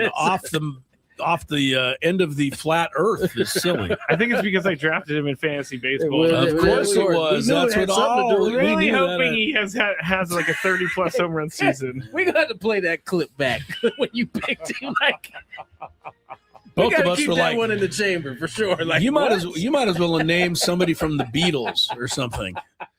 John Lennon. I'm going He John said it Lennon so here. confidently too. We would all go, ooh, good one. No, I said I know I'm going to It's get like, oh man, that was you Boy, did that one. was you really went out. Yeah, you thought I think that I one thought through. I overthought the entire AL East because my Cy Young winner is going to be Yankees pitcher Cam Schlittler. You just wanted to say that. Did you draft him too? I did not. Uh-huh. Did not. He had a really great What spring. is though. happening over Under there, a 1 ERA. Cam Schlittler. Well, I hate to tell you, Drew Goodman told us that Kyle Freeland gave up one run this spring. I don't think he's winning any Cy Youngs. Okay, you're going Cam Schlittler. Good for you. Tony, who you got? Nat Max Schlittler. Fried. Nat Schlittler. I know that. Not Schlittler. Give me Crochet. See, I picked Crochet last year. I could have picked him again, but I just didn't. He would have won it Yeah, this I was year. about to say he would have won it last year. All right, did. I am gonna go off the board here, but this is not off the jumping earth because he has been a Cy Young type winner before. Just to stick it to the Padres, Dylan Cease. Oh, I didn't even think Your about him, MVP, honestly. or my That's picture really in the kind of Toronto. messed up, Chris. You I just know, that's kinda want mean. Padres fans to be mad, huh? They will be. They wanted to run They- him out of here. I Yeah, know that. I like people to have something to call and complain about, There so you that go. would be something they would complain about. What Newcomer. about Kyle Bradish? I'm just kidding. Newcomer Tony. Dylan Cease. Oh, Dylan okay. Cease, yeah, good call. Chris. I'll take the polar bear. I mean, Ooh, that's a good Baltimore. one too. The Baltimore is really a small yard. And they moved the fence. He's going to make it look really small. So I think he's be. They moved the guy. fences in somewhere else this year too. Kansas City. Yeah. Yeah, I'm gonna go with the polar bear. Ranger Suarez is a long shot in that category. Oh, that's another good one. Yeah. I forgot he was a Boston. And that's where I'm going, Ranger Suarez. You can have him. Sure. I was going Pete Alonso, but I yeah, changed sure my mind you because were. I can't Sure go with you Chris. were. I want Addison Barger MVP, Pete Alonso newcomer. I hope Addison has a great year. Me too. He won't have be an MVP. He though. certainly showed some things, but Ernie Clement did too. I don't know that he's a I like Ernie Clement. batting title. batting title guy. Yeah. He looked like it for a week and a half. Yeah, though. he did. He was balling. He was. All right, that's it for the All right, AL very good. East. If nothing else in that segment, people now know who the hell Addison Barger is. They would have never known. You act like otherwise. no or at least one knows. they were reminded because they sure enough forgot since the World Series. When he came up with the Nobody World knows Series, who that guy is. When he came up with the World Series, it's like I feel good with this yeah, dude. at the because you plate. were seeing him every other day, and he was getting like 2 or 3 hits. I promise you, once the World Series went away, you probably forgot his name. No. Yes, you did. No. You didn't remember it until you looked at the review for today. All right, you guys done making fun of me? We ready for the big Well, five? we're certainly not, but we'll pick up on the other side during the Big Five. The biggest guests.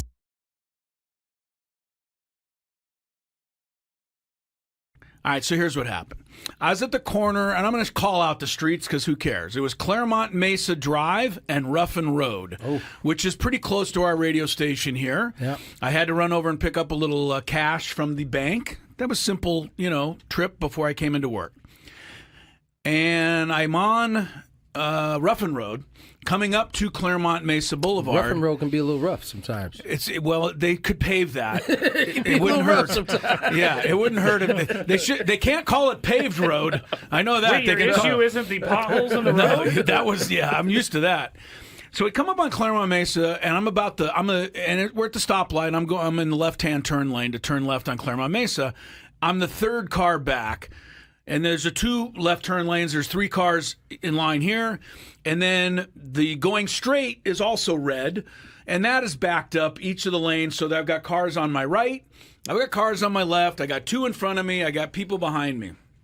No big deal. Light cycles through.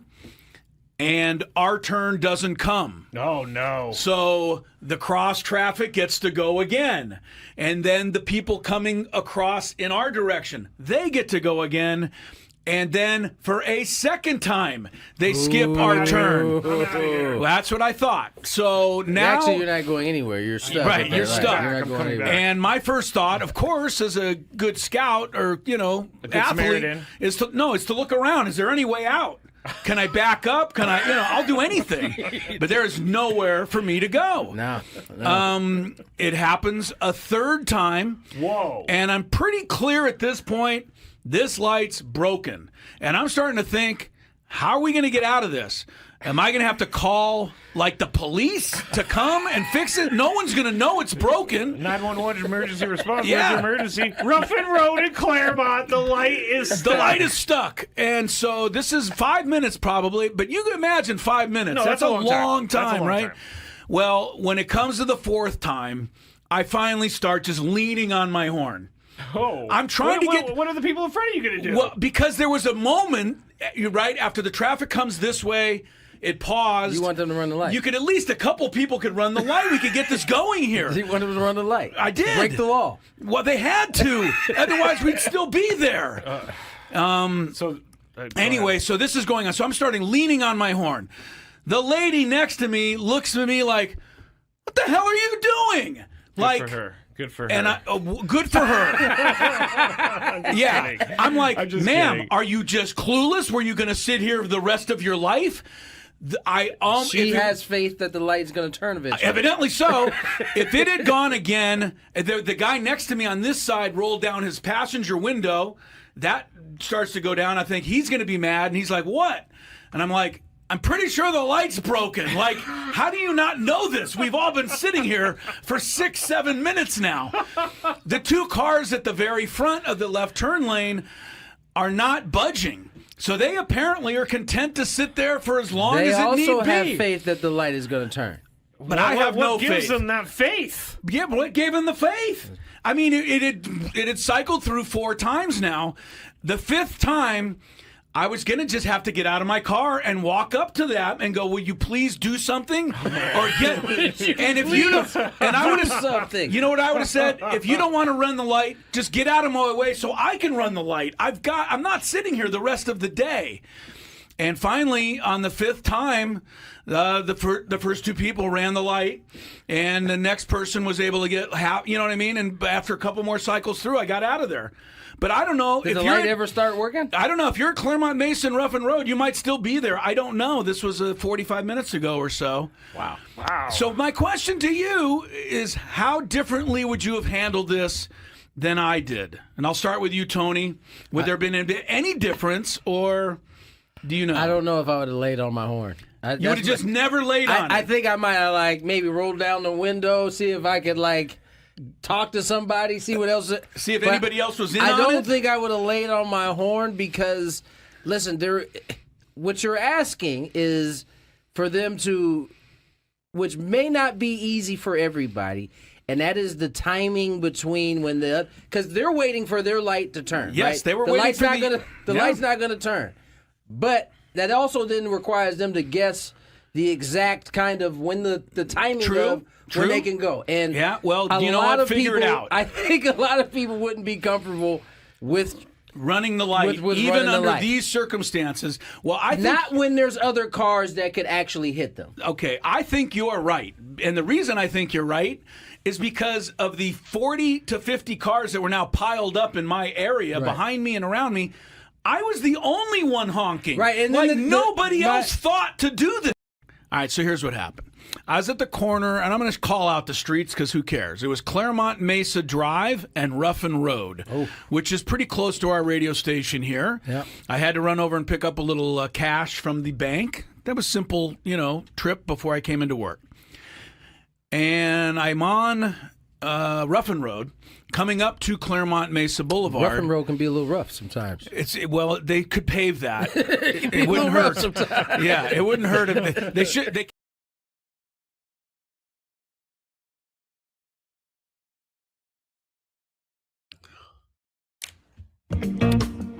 We have ourselves a Big 5 coming your way. Gwynn and Chris, 4:35 on the clock. And Scraby has lined up this Big Five with some good ones today, man. Yes, I actually got a question from someone on Twitter today about why the Dodgers get so many home games against the Padres. Also, what? Yeah, I'll explain. Mohamed Salah. He's out at Liverpool. I'll ask you about that. Also, PCA gets an extension. We know the numbers. You guys are going to tell me whether or not you like it. Trees is the perfect place for shade. That's I wish I had a money tree. I know Tony has one in his backyard. Yeah, but... right. We ready? Yeah. Okay. Traffic, Big Five. From the 855 Get Ross Traffic Center. Injured? Demand justice. Demand Jurowitz. 855GetRoss.com. Here's Kelly Danick. Traffic is brought to you by Soapy Joe's Car Wash. Just one problem here. Southbound 5 before the King Freeway accident involving a car and a motorcycle. It's partially in the fast lane. Accident is just cleared up on northbound 805 before Governor. Glow up complete. Soapy Joe's on West San Marcos Boulevard in San Marcos is back up and running. Come by and get the best car wash in San Marcos. Always wanted to be part of the Soapy Squad? Here's your chance. Visit SoapyJoesCarWash.com and become a member today. Give them a follow at Soapy Joe's Good Clean Fun. I'm Kelly Danick with Gwynn and Chris, San Diego's #1 sports station, 97.3 The Fan. It's that time of the show when we check on the latest in sports. Only the most important topics and questions are brought to light. Stop what you're doing and listen. These news stories will astound and amaze you. The one, the only. Oh my God, who the hell cares? The Big Five starts now on 97.3 The Fan. And we are broadcasting live from the Bill House Studios where we know how. And we're going to get started with this question from Brian on Twitter. Number 5. If you have any questions, you could find me at Matt Scraby. But here's the question. Hey, Matt, can you explain why the Dodgers get 7 home games against the Padres for the second season in a row? As a Padres fan, I hate Dodger Stadium, and it should be our year to get 7 home games. MLB loves LA, gives them an unfair advantage. You can look it up. Well, I did look it up, Brian. And since 2021, the Dodgers have had 3 more home games total than the Padres over the years. So the Padres, the only year they had more home games, 2023. So how far did you go back? 2021. Okay. So because the last 3 years they played the 13 games. Anyway, Padres are 3 games down. Why do you think it is that the Dodgers, Tony, get more home games? I don't think it's that way. I just think that's been that way the last 3 years. I think it'll change, and Dodger fans will be complaining about having to come to San Diego for 3 extra games. Scheduling is already super complicated as it is. They took games away from the interdivision to begin with. Padres are splitting their they give up 1 home game for the Mexico series. So I'm not sure how that plays out. Are we doing this with all the teams, Arizona, San Francisco? Like, someone's going to end up with the odd number. True. Regardless. Yeah. So I think it just happens to be the Padres the last 3 years. All right. Chris, do you have any reasons as to why? It's 13 games, right? They play. I'm going to tell you what happened. I'm going to tell you what happened because your guy is not right. He thinks he's right, but he's not. Don't attack him. Not 100% right. I'm just telling you. He's asking questions. I'm going to answer it. I don't. After the last year, Padres had 6 at home. Dodgers had 7. Year before that, Padres had 7 at home. Dodgers had 6. However, 2 of the Padre home games they gave up for Korea. That's right. So it looked like the Dodgers had more. They didn't. The Padres gave their 2 to be home team in Korea. It just happened that way. I'm not saying you're wrong. I just thought always when they do these series, it's 1 home game, 1 But away you game. thought wrong.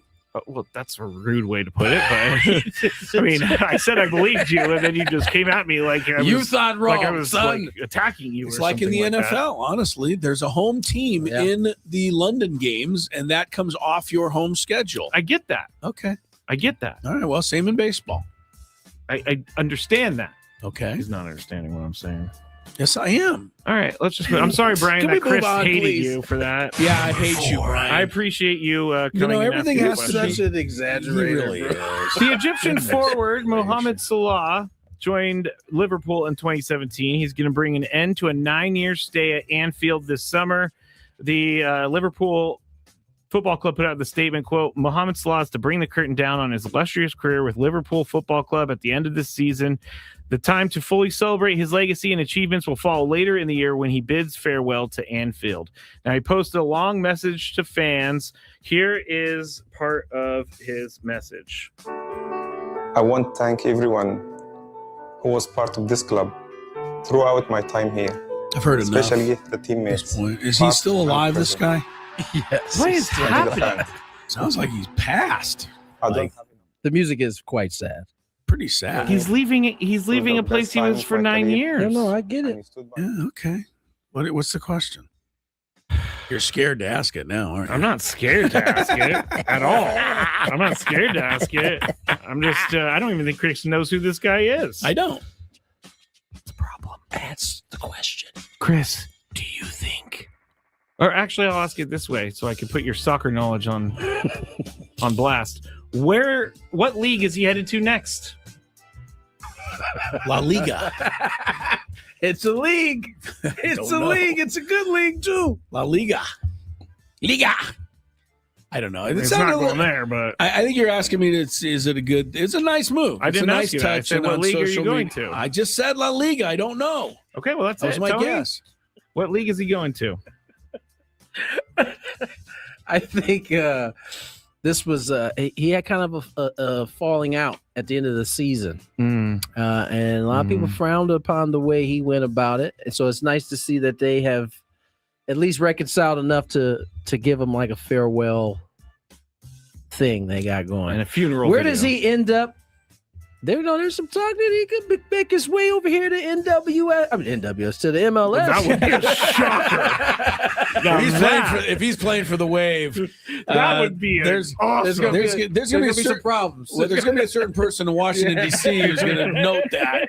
Won't be too happy. No, I'd love for him to come to MLS. He's for, I guess, those standards. He's getting a little older, and man, having a guy like that come MLS is a to good place MLS for guys like that. Yep. I think it would be money. Where he ends up, I don't know. He's still good enough where he could probably go play in some of these other leagues that are still like considered top notch. But I bet you he's going to wind up in La Liga. La Liga. I just hope he doesn't come to MLS and he goes to like Inter Miami, and so he can play with Messi. That would be Where do you lame. want him to go? SDFC. Yeah. Well, there's 30 other franchises that might want him to. Hey, SDFC, you can live in San Diego. You can play for a good team. You could probably get paid a lot of money too. On we I'll go. talk to Manny about it this week. Yeah, that's the guy you got to holler at, man, Manny. He makes decisions. Salah, get him over here. And he will say yes. I will try. The Sweet 16 Duke versus St. John's matchup headlines the East Regional in D.C. Also includes UConn and Michigan State. This one is one of the most anticipated, and it's also one of the priciest. The average ticket price as of yesterday was $644. Ooh. Second only to the 2025 Atlanta Regional, which was $659. The get-in price this year is $504. Second only to last year's Atlanta price of $721. A friend of mine was upset with himself that he didn't go to this last Duke matchup. Oh, this past one, but he's now contemplating going to this one, and you can sneak a UConn game in there at the same time. $644. I said, man, you'd be crazy not to go to that if you could afford it. Best story of that regional was there's Dan Hurley begging the St. John's fans to root for him when he's playing his game. And he said his fans will root for them when they're playing their game. Big East rooting for Big East. And I hate to tell Dan Hurley that no one likes him, and I don't think anyone's going to root for his team. I was just about to say. I gotta say, when St. John's upset, who was that? When they beat Kansas, I don't know if you guys noticed, and to me, it's kind of like the the elder statesman. Like, it was a close game. Obviously, Patino was excited, but you could almost see him look across at Self and kind of restrain himself. I would say he had no reaction at all. Exactly. When this guy made the he shot. kind of restrained himself before he went over and shook. Yes, he did. Self's hand. So I thought that was interesting. Yeah. All right. Did I ask Tony the question yet? Oh, I haven't even asked the question yet. No, I don't think you did. All right. We know that they're expensive tickets. Well, Tony, this is my kind of thought, so stick with me. It's a scravy question. This is a long one. Is the tournament supposed to be for the students, or is the tournament supposed to be for the rich people? This is a good question. Thank you. And I think my answer might disappoint you. You don't know what I'm thinking. I don't, but I think it might. I think this portion of the year is for the rich people. I agree. Unfortunately, it is. You get your student sections during the regular season. Some schools will even bring their people out to the conference tournament. Yes, they will. But I think once you get beyond that and the travel becomes, plane-ish, you got to get on the plane to go somewhere. Yeah, now they're going to DC. Now, I think that's where the rich folk come on in and take up all the tickets. You got to find a hotel. Or you got to find some alum that are all going at the same time. When San Diego State went, I know there was a few different sections of San Diego State folks that were going out as they got deeper.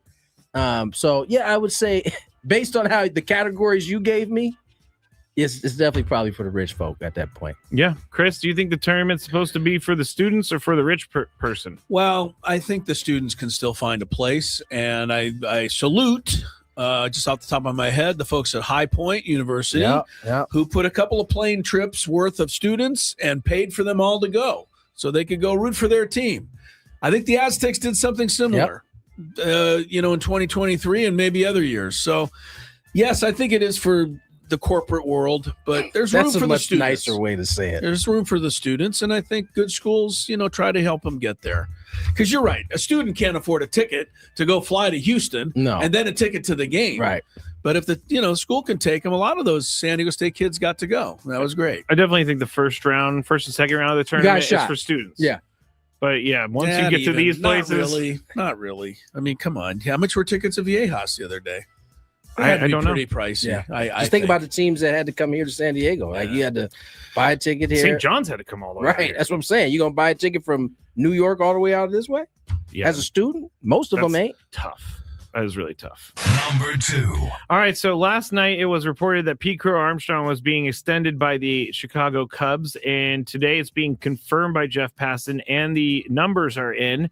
He has an agreement on a 6-year, $115 million contract extension. The deal starts in 2027, does not include a club option, and he's going to hit free agency before his age 31 season. Passan goes on to say, for the clubs, the calculus was simple. They buy out 4 years of Crow Armstrong in arbitration and get 2 free agent years. Those are the prime premium seasons for a player they've seen develop and believe can be even more than he is already. So, Chris, you're up first here. 6 years, $115 million. Good or bad deal for the Cubs? It's probably a good deal. But as a fan, as somebody, we talked about this. We see this number and we just think it's insane. We do. I actually thought it was going to be more. I know, but it still is insane to the most of the normal people walking this earth who don't take time to think of just how much money the owners have and can easily afford this money. But I would just want to say one thing about PCA. I think he's got a great, future. He's an exciting talent. But keep an eye on this guy. He's got to figure out, Tony, you know this. He's got to figure out a way to accept an 0 for 4 without throwing a fit. And that was his big problem last year from what I was told and watching this guy. He'd ground out, and then he would go beat up the dugout. You need to be told. Just watch him after every at bat. So, that's something that he better figure out. It may be sooner rather than later, because I think it'll tear you up, won't it, Tony? Yeah. Because the game's going to give you slumps. You are guaranteed to make, right? If you got 500 at bats. Yeah. You make it 350 at outs. You make at least 350. Yeah. That's how many outs you're going to make. He's going to be 24 this year. He is going to be paid $19.1 million starting next year through 2032. So, Tony, good or bad contract for the Cubs here? For the Cubs? It's great for contract. The Cubs. Great contract for the Cubs. What about for PCA? I don't think it's that great for him. The money seems low. It's, as you said, $19 million a year at 24. Good part about this deal is he'll be able to sign another one at 30. So he'll be able 31, to, yeah. 31. Well, 6 years, right? It is, but it doesn't start till next year. Okay, so 31. He'll be able to try to build his portfolio so that the next time it comes around, he can cash in it again. But I don't know. I thought in my mind, it was going to be more. Yeah, me and too. So I think this turns out to be a good deal. When I saw 115, I actually thought it was 155. I just was reading it wrong, but no, it was 115. So good for both sides, really. I mean, he gets paid, and they get a cheap player. He ain't mad. Cheap. No. Yeah, it's relative. He's getting paid less than. I know, $19 million. Okay. I got it. Cheap, cheap. All right. Number 1. We got a grumpy guy over there. Cheap. I feel bad for Hunter Green. He is facing some tough stuff. And when he's talking about his elbow the other day, he said this quote, "I'm literally feeling a stabbing pain in my elbow every time I pitch." It does not sound great, obviously. Tony and I talked about this a little bit ago with Hunter Green. But my question for you, Tony, is he going to have to learn to pitch a different way to stay at the major league level? The reason I say that is because his elbow is always giving him a problem. He's a high velocity thrower. Seems like he misses time each year for this certain stuff. And if he can't throw without a stabbing pain, that seems not good. And so your question is, give it to me again. Is he going to have to change the way he pitches? I don't know. I think it's too early to say one way or another if that is going to be something. He made 19 starts last year, which was the least of the 5 guys that were in the rotation. And so I don't know. I think he's young still. 25 is still really young, and he still has a good arm. Obviously, you ain't going to be able to pitch with stabbing pain in your elbow for too long. So this will get addressed. Typically what happens to these guys who are this talented, they find whatever it is that they have to do to be healthy and not pitch with pain. That'll be his next. If there is surgery or whatever rehab it is, he just wants to pitch without pain. And if he can pitch without pain, we've seen he can be really, really good. So will he have to pitch different? I think it's too early to tell. This injury will dictate, will he have to pitch it differently? If they're able to fix it, great. If they're not, then maybe he does have to pitch a little different. Chris, what do you think about Hunter Green? I think, he's one of those cautionary things. I mean, I'm looking at Spencer Strider, who's back on the injured list, and I'm just looking at guys that are throwing over 100 miles an hour for 9 or trying to do it for 5, 6, 7 innings every 5 days. And I just don't know if these guys are legit candidates to stay healthy for a long time. I wonder how long it'll be before baseball. Doesn't sound possible, but would they ever try to start dialing these guys down a little? Instead of 102, but you're hurt, throw 100 and stay healthy. Maybe that might be the new way, because it's mostly these hard-throwing guys that Mason Miller, different to me. He can throw 20 pitches and be done for the night, but the guys are going 60, 70. It's a lot. So I don't know. I'm no doctor.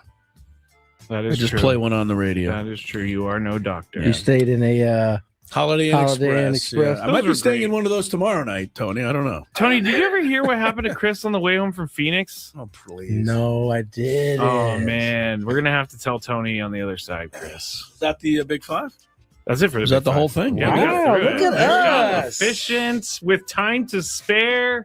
You had This time is to bring great. up a whole nother subject that had nothing to do with it. Yeah. That's very unusual for us. I mean, Chris had one of the worst drive homes from I Phoenix. can't wait to hear ever about it heard. on the other side. All right. More Gwynn and Chris.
97.3 The Fan, and it's time for the Happy Hour, brought to you by GL Pools, the company trusted by thousands of San Diegans to keep their pools sparkling, swim ready, and expertly maintained. Call GL Pools now, and when you call them and the answer go, radio, and they're going to give you a free month of service. I like that. Scraby's coming up with the Scraby Chronicles. Correct. 6 o'clock. Correct. Before we get to that, though, we're going to preview, if you're baseball fan, we saved the National League for the happy hour. So we'll get all 3 National League divisional previews in this hour. I did want to tell everybody, Scraby, I think you'll be proud of me, but at first you'll rip me. Okay. I did something today. I started my day today by doing something that is among my least favorite things to do on the planet. First thing I did today, and I'll give you one clue, Scraby, as to what it is.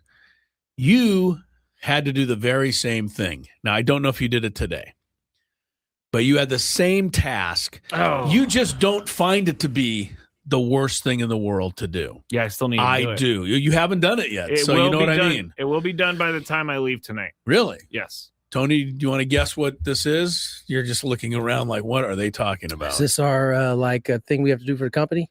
Expense report from our trip up to Arizona, which I've made it a lot easier on everyone because I want the Jersey Mike's points, and so I just order. He bought for Chris and everything. I. He kept buying my food. Here's the thing: the expense report that we have to do. I don't know where you all do your expense reports and your business. It's Everybody's probably complicated got for something sure. different. You put everything in, and then it spits it back and goes error, and you cannot spend more than 15% on a tip if you are at a restaurant, or it will not accept your. That's true. It will not accept your receipt. Is it 10%? Whatever it is, Which is 15. rude because they're asking us to be jerks Yes. by leaving 10%. Right, we have to leave a lousy tip, and then I try to I give just them extra go- money, but. yeah.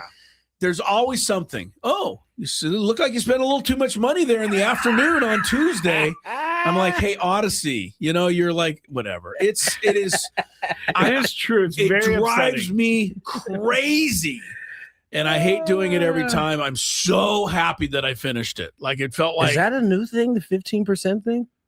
10%. Maybe 10%. No, it's got to be more than 10. isn't it? That's diabolical. 10%. Whatever it is, whatever they do have a Standard's limit. 20%, right? It is now. At It least used to be 18. 15. You got to go 18 now. Yeah, Anyway, I'll have to check. I'll tell you guys because I'm doing it tonight. but you put in what you actually gave them, it'll spit back. Nope, sorry, no good. It does say that. And And then now I have you're to just change like, it to be so like, I'm irate. sorry I was such a good person and I gave a proper apologize. tip. And then they're like, what's your explanation? And my explanation, because the Jersey Mike's tab that I went one day before you and By I the went, way, y'all had that Jersey Mike's looking like something, man. So- Every day so y'all had good. it, I was like, I got Jersey Mike's chips and a drink, and that's about 24 oh yeah, bucks now. 24. Chris also 24. gets the giant. Why I like the Well, giant? you It's can a eat long. that. You can eat that over the day. Yeah, I didn't say anything Easy, bad. easy. Break it up. One an hour. Yeah. One piece an hour. Come on. But the thing is that spit back. That's too much money you spent for lunch, sir. Sorry. And then it says, please put an explanation. My explanation is, that's what it costs. No, that's what it costs. It's a sandwich. What do you want me to do? I mean, they need to calculate inflation these days. So Anyway, I don't know if anybody else out there shares a problem with whatever expense reports you have, but I know they're trying to make it easier, but they don't. They make it really, really hard. And I long for the days when you just turned in your receipt and wrote a little list and stapled it to the list and handed it in. That I could do. This drives me crazy. They don't trust you heathens now. the one thing I will say is that no, they don't. But you know what? Scraby and I are like the last people taking advantage of it. You know But where I went for they're dinner still on- watching. I know. We don't eat anything. I went to Yeah. Chipotle. Right. Like, that's We- not expensive. we died- Chipotle for dinner. There's And- one and- right next to the hotel. Hey, you get too much extra guacamole, you'll exceed the cost you're allowed. So Believe be me, careful. Chris, when they asked me if I wanted chips and guac, I said, yes, please. Yeah, I know, but that's I'm an saying extra you- like $19 charge. You're gonna get dinged when you do that. They're going to be tonight. like, you are not allowed to have guacs and chip and guac. I mean, are you kidding me? There was a warning on my gas receipt today because I didn't even understand the complaint. Anyway, to all right. they just want you to push the car. Something was warning. Was it because you're and ask Lori? I sit at the table and I'm like, no, now what? I don't need to ask her. I've been here for that. You've seen me try to do it. Do you think that they questioned your gas because of what happened with your car? Potentially because happened? the story you haven't heard that most people out there have. So, but it's still a great story. Basically, what happened was our rental car. We rent a car. Yeah. I do to go there. Appreciate you doing that. I don't personally get a vote here, but I see no reason to rent a car. You want to put all those miles on your car? Yes, I have a nice car. I like to drive it. I don't have any problem driving it. I got everything set up in it. I got my seat the way it's supposed to be. It is. I like my car. I love my car too, and I love it so much So that you I don't want to wanna give up put these them up? miles Well, to. all right. You know where my rental car payment or my rental car thing is? It's called a car payment. So I just don't have an option. You and Lori in the same boat. So you and Lori both want the rental car. So we, go get the rental car. Anyway, on this particular case, we got an hour outside of Phoenix, and the air pressure went down driving home. And it pops up now automatically. Tire pressure's low. Yeah. Filled it up, and I kind of forgot about it because I figured that could happen. And another hour went by, and we were on the road between the 10 and the 8 going south toward Gila Bend, and it went off again, same tire. So you knew this was an issue. Yes. My strategy would have been, we'll drive a half hour, we'll put air in. We'll drive a half hour, we'll put air in. We'll drive a half hour. Do you co-sign this? At the time, trying to get home, yes. My wife was like, so dangerous. My wife was, we're not moving another foot. This guy said every 30 miles, Yeah. 30 minutes, we're going to put She wasn't fill it up. having that. So I don't blame Lori. Right. Well, Lori does the sensible thing. There's no question. So, it's a rental car. It's a Friday night. We'll just push through it, hon. Don't worry about it. It's 8:15. There's nobody open, and we're at a mini mart Shell station with nothing within 100 miles of any. No, it wasn't Gila Bend yet. We weren't there yet. So with that stretch of road, Tony, there's nothing out there. Yeah. Right. Anyway, after an hour of finagling on the phone, my first thought was we'll call AAA. We buy into this stupid thing. Let's use it for a change. But there was no spare tire. So we were pretty much stuck with waiting for them to send an Uber, which they paid for. But the Uber took us back to the Phoenix airport. Look at Tony's face. Yeah. That was my reaction, Tony. What? We had to backtrack. I know. We had to backtrack an hour and a half what we'd already driven. Oh, no. Get another car and then retrace it again. No. I'd have just took a flight home at that point. You would have flown home. Ain't no way. No kidding. What am I thinking? What were we doing? We should have taken a flight home. We already come back out. There ain't no way. We should have just taken a flight home. It would have been cheaper. I didn't think that was thing. on the table. Oh, yeah, we didn't think about it. But But got on standby. I'd have just waited. From Phoenix to San Diego, it can't be, too bad. I don't know what it is. Get you a good old Southwest. It shouldn't be. My thing is, no, you know what? Now that I'm upset now because we should have just gone that route. Well, my thing is Lori. Did you see the look on his face though when I said we had to go back to Phoenix? Yes, all I can think about is the 100-degree heat you left. I had the same look. My like, God. are you kidding me? We just got out of there. By the way, Willie says try working for the government and filing out travel paperwork. Yay! Yeah, that sounds like the one thing that really bothers me. Expenses, you mean? Yes, expenses. Yeah. Oh, no. The one thing that really bothers me about this is that Lori she gets what she wants. This is what she's supposed to do. But I don't believe you guys got the best deal on this whole thing. I don't believe you got it. What do you mean? I think they should have paid for your entire car. Oh, right. Yeah. But Chris, when we got home, we ended up getting half of our money returned. Just half. Because they said the other 4 days the car was great. That's fair. But they didn't give you a spare tire. Yeah, that's cold. That was cold. The spare. That's not your fault. By the way, spare tire. Check on your spare tires. We're going to now because it happened. Right. To me. If they're flat, they don't do a whole lot of work either. I didn't tell you guys when I had to go to Vegas for that tournament that I left you guys for before I left. I had You get one. I got something that stuck in a tire. Tire was gone. I went to get the spare. That spare. It was in worse shape. It might as well have been in the trash. You might not have had one, yeah. So I had to get it patched up, but I got it patched up and came on home. I didn't have to turn back around either. That's oof. I am telling you, the you. way to go here is to fly home, and I'm going to tell my wife that when I get home tonight that we should have done that. We didn't, and we got home about 3:45 in the morning, and I wasn't. So Chris thrilled. texts me, and my phone does a do not disturb, which I'm right. And so I didn't see it on the screen. I stopped. You got to come back twice in order for do not disturb. So I stop. I pick up my phone. All of a sudden, I got this Chris text, this like novel. I'm like, oh no. And I start reading. I'm like, oh no. And I call him, and he's in the Uber, I'm assuming. And so they're on their way back to Arizona. yeah. And I was like, is there anything I can do? He's like, nope, we're headed back to the airport. I'm sorry, Chris. And you know damn well when you got to the airport, they don't have a car sitting out in front of the airport. Absolutely, you have to go check in and go through and the whole Arizona rigmarole spot again. is like a huge car rental service that you gotta like basically Uber to get there from the airport. I know. That was rough. It was a But rough you All right, made thanks it. for listening to everybody who had to hear that a second time, but it was still kind of funny. It was actually funny again. All right, we'll take a break. When we come back, we got 3 divisions still ahead to preview baseball for 2026. We're going to look at all 3 National League divisions. Baseball fans, buckle up. And we're going to get to that, after we take a break in 1, 2, 3 seconds. Search for Ben & Woods on Apple.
right before we go on the air, almost a guarantee one of us will go, what are we going to talk about? And then somebody else says, let's talk about that. And then somebody else goes, we already talked about that. Then somebody else says, well, we can't talk about this. I'm always perfect, so. And then we go to our producer who's supposed to lay all this stuff out, and he's got nothing. He doesn't have it. You all right? Yeah, is Got everything hiccups? okay over there? Yeah. Doesn't sound like it, but No, okay. Nope. It's all relative. Nope. Yep. Nope. When you get to be my age, a little, sniffle doesn't cause much issue anymore. I don't think that's true. NL Central. Let's get it. All right, I'll go through. I can't find where I put the NL Central thing, so give me a second. Okay, there it is. NL Central. Tony, you're going to go first. Who is your National League Central first place team? The Cubbies. The Cubbies are my team. There's a piece of me that wants to pick the Brew Crew. And they're short guys that they got working over there. But I'm going to go with the Cubbies. The Alex Bregman signing is a big deal. They're going to get Steele back this year. I think they're going to be a pretty good team. They have a good staff. Chris, who's your first place team? Not the Cubbies. Don't like them. And the Brew Crew, they're going to prove me wrong again, but Luis Rengifo and Garrett, there's some of these guys that just don't know who they are. Andrew Vaughn caught a miracle streak, I thought, last year. Give me the Reds. Really? I just like Terry Francona, and he got him to 83 last year. He might be able to get him to 89 or 90 this year. That could be enough in what I think will be a tight race. I do really like the Reds. Eugenio Suarez and wouldn't hurt to have that Hunter Green, by stadium. the way, but wouldn't hurt. But they got have him. Andrew Abbott, they got Nick Lodolo, they Andrew got our Abbott guy just Emilio shoves against Pagan. us. He does. We cannot hit Andrew Abbott. Lodolo or No, Abbott. Or Abbott. Both Either of those one, but dudes, Abbott yeah. worse. Yeah, Abbott's worse. I'm gonna go Cubbies though. I think their roster's just better. Okay. Chris, last place. Cardinals. I don't understand why the Cardinals, who have been one of the great franchises ever, have all of a sudden become poor and helpless and hopeless. But they have, and they've pretty much released everybody they had. So I think they're headed for all the way to the bottom. I agree. I don't know what happened to the Cardinals, but they don't seem to be very good. Tony, last place team of the National League Central. You can always go Man, the old standby I here. think I'm gonna have to go with the Pittsburgh Pirates. They're always there for you. I know Paul Skeens is there, but there ain't much else after Paul. The young man, They got Ryan Colton. O'Hearn. Yeah, I got Ryan. Connor Griffin. Connor Griffin. He's He's not even not starting even going to be on the team. big He league didn't make roster. it. No. I told you I appreciated O'Hearn wanting to kind of usher in some of the winning, but I think it's an uphill battle. I don't brother. think that he's good enough to usher it in. He's good to be part of it, but not to usher it in himself. Yeah. I think he's going to need more help. So you go Pirates. Pirates. You can usually count on him. National League Central MVP. I'll go first here, and it's gonna be Skeens.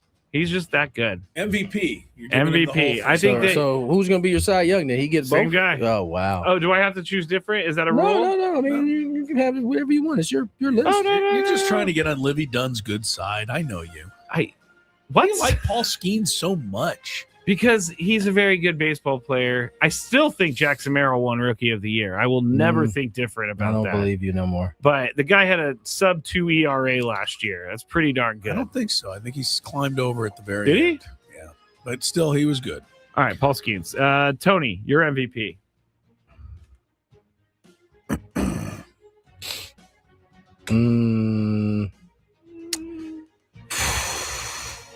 My MVP.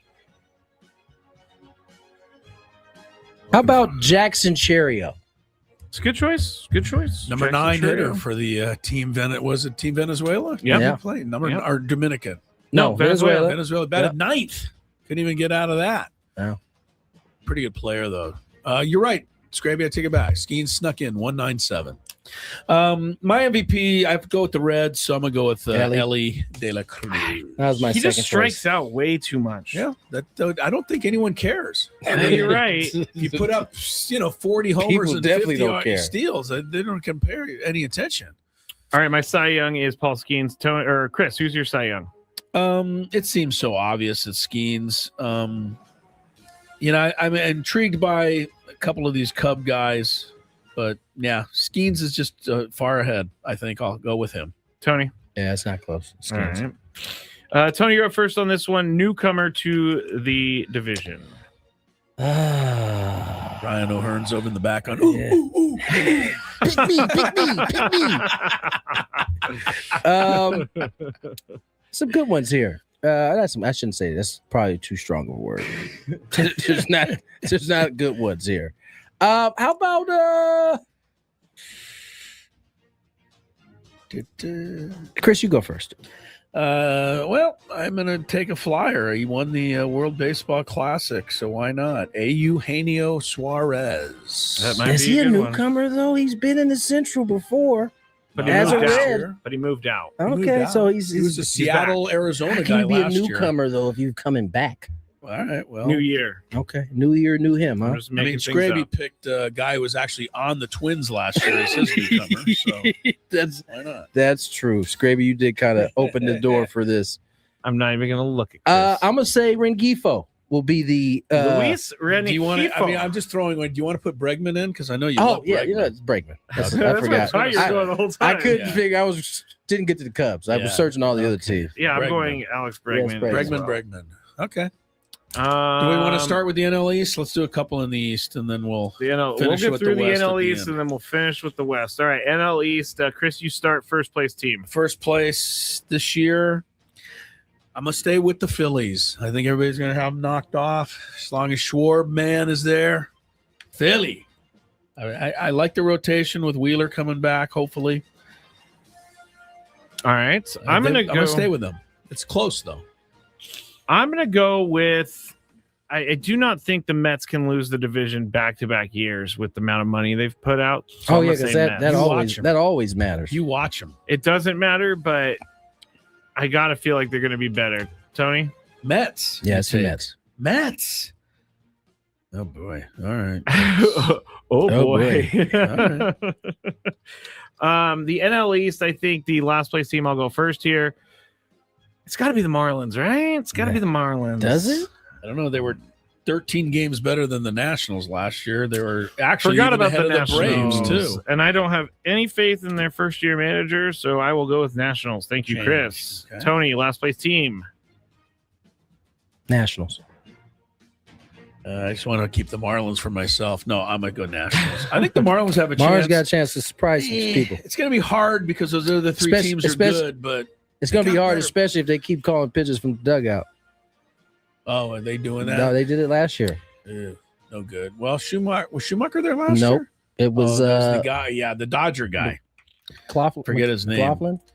I think so. I wrote his name on third base, forgot first him, base too. coach box for quite Yeah, a for long the time. Dodgers. Clayton. Clayton McCullough. Clayton McCullough. There you go. Oh, that's McCullum. right. Got That's it. right. Got it. All right. MVP. I think it's Tony now. Tony, who's your MVP of the National League East? Oh boy. You already Here know. we go. You saw him acting bad in that WBC. Juan Soto. Ugh. Chris.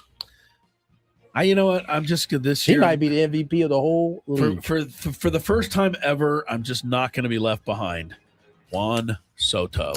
That way, if he stinks, I will celebrate. rejoice. You could be like the reverse psychology Right. worked. Yeah. I mean, what can I say? The guy mashes. He led the league in stolen bases last year. I can't believe that. Yeah, that's I crazy. don't remember him ever trying to run when he was here.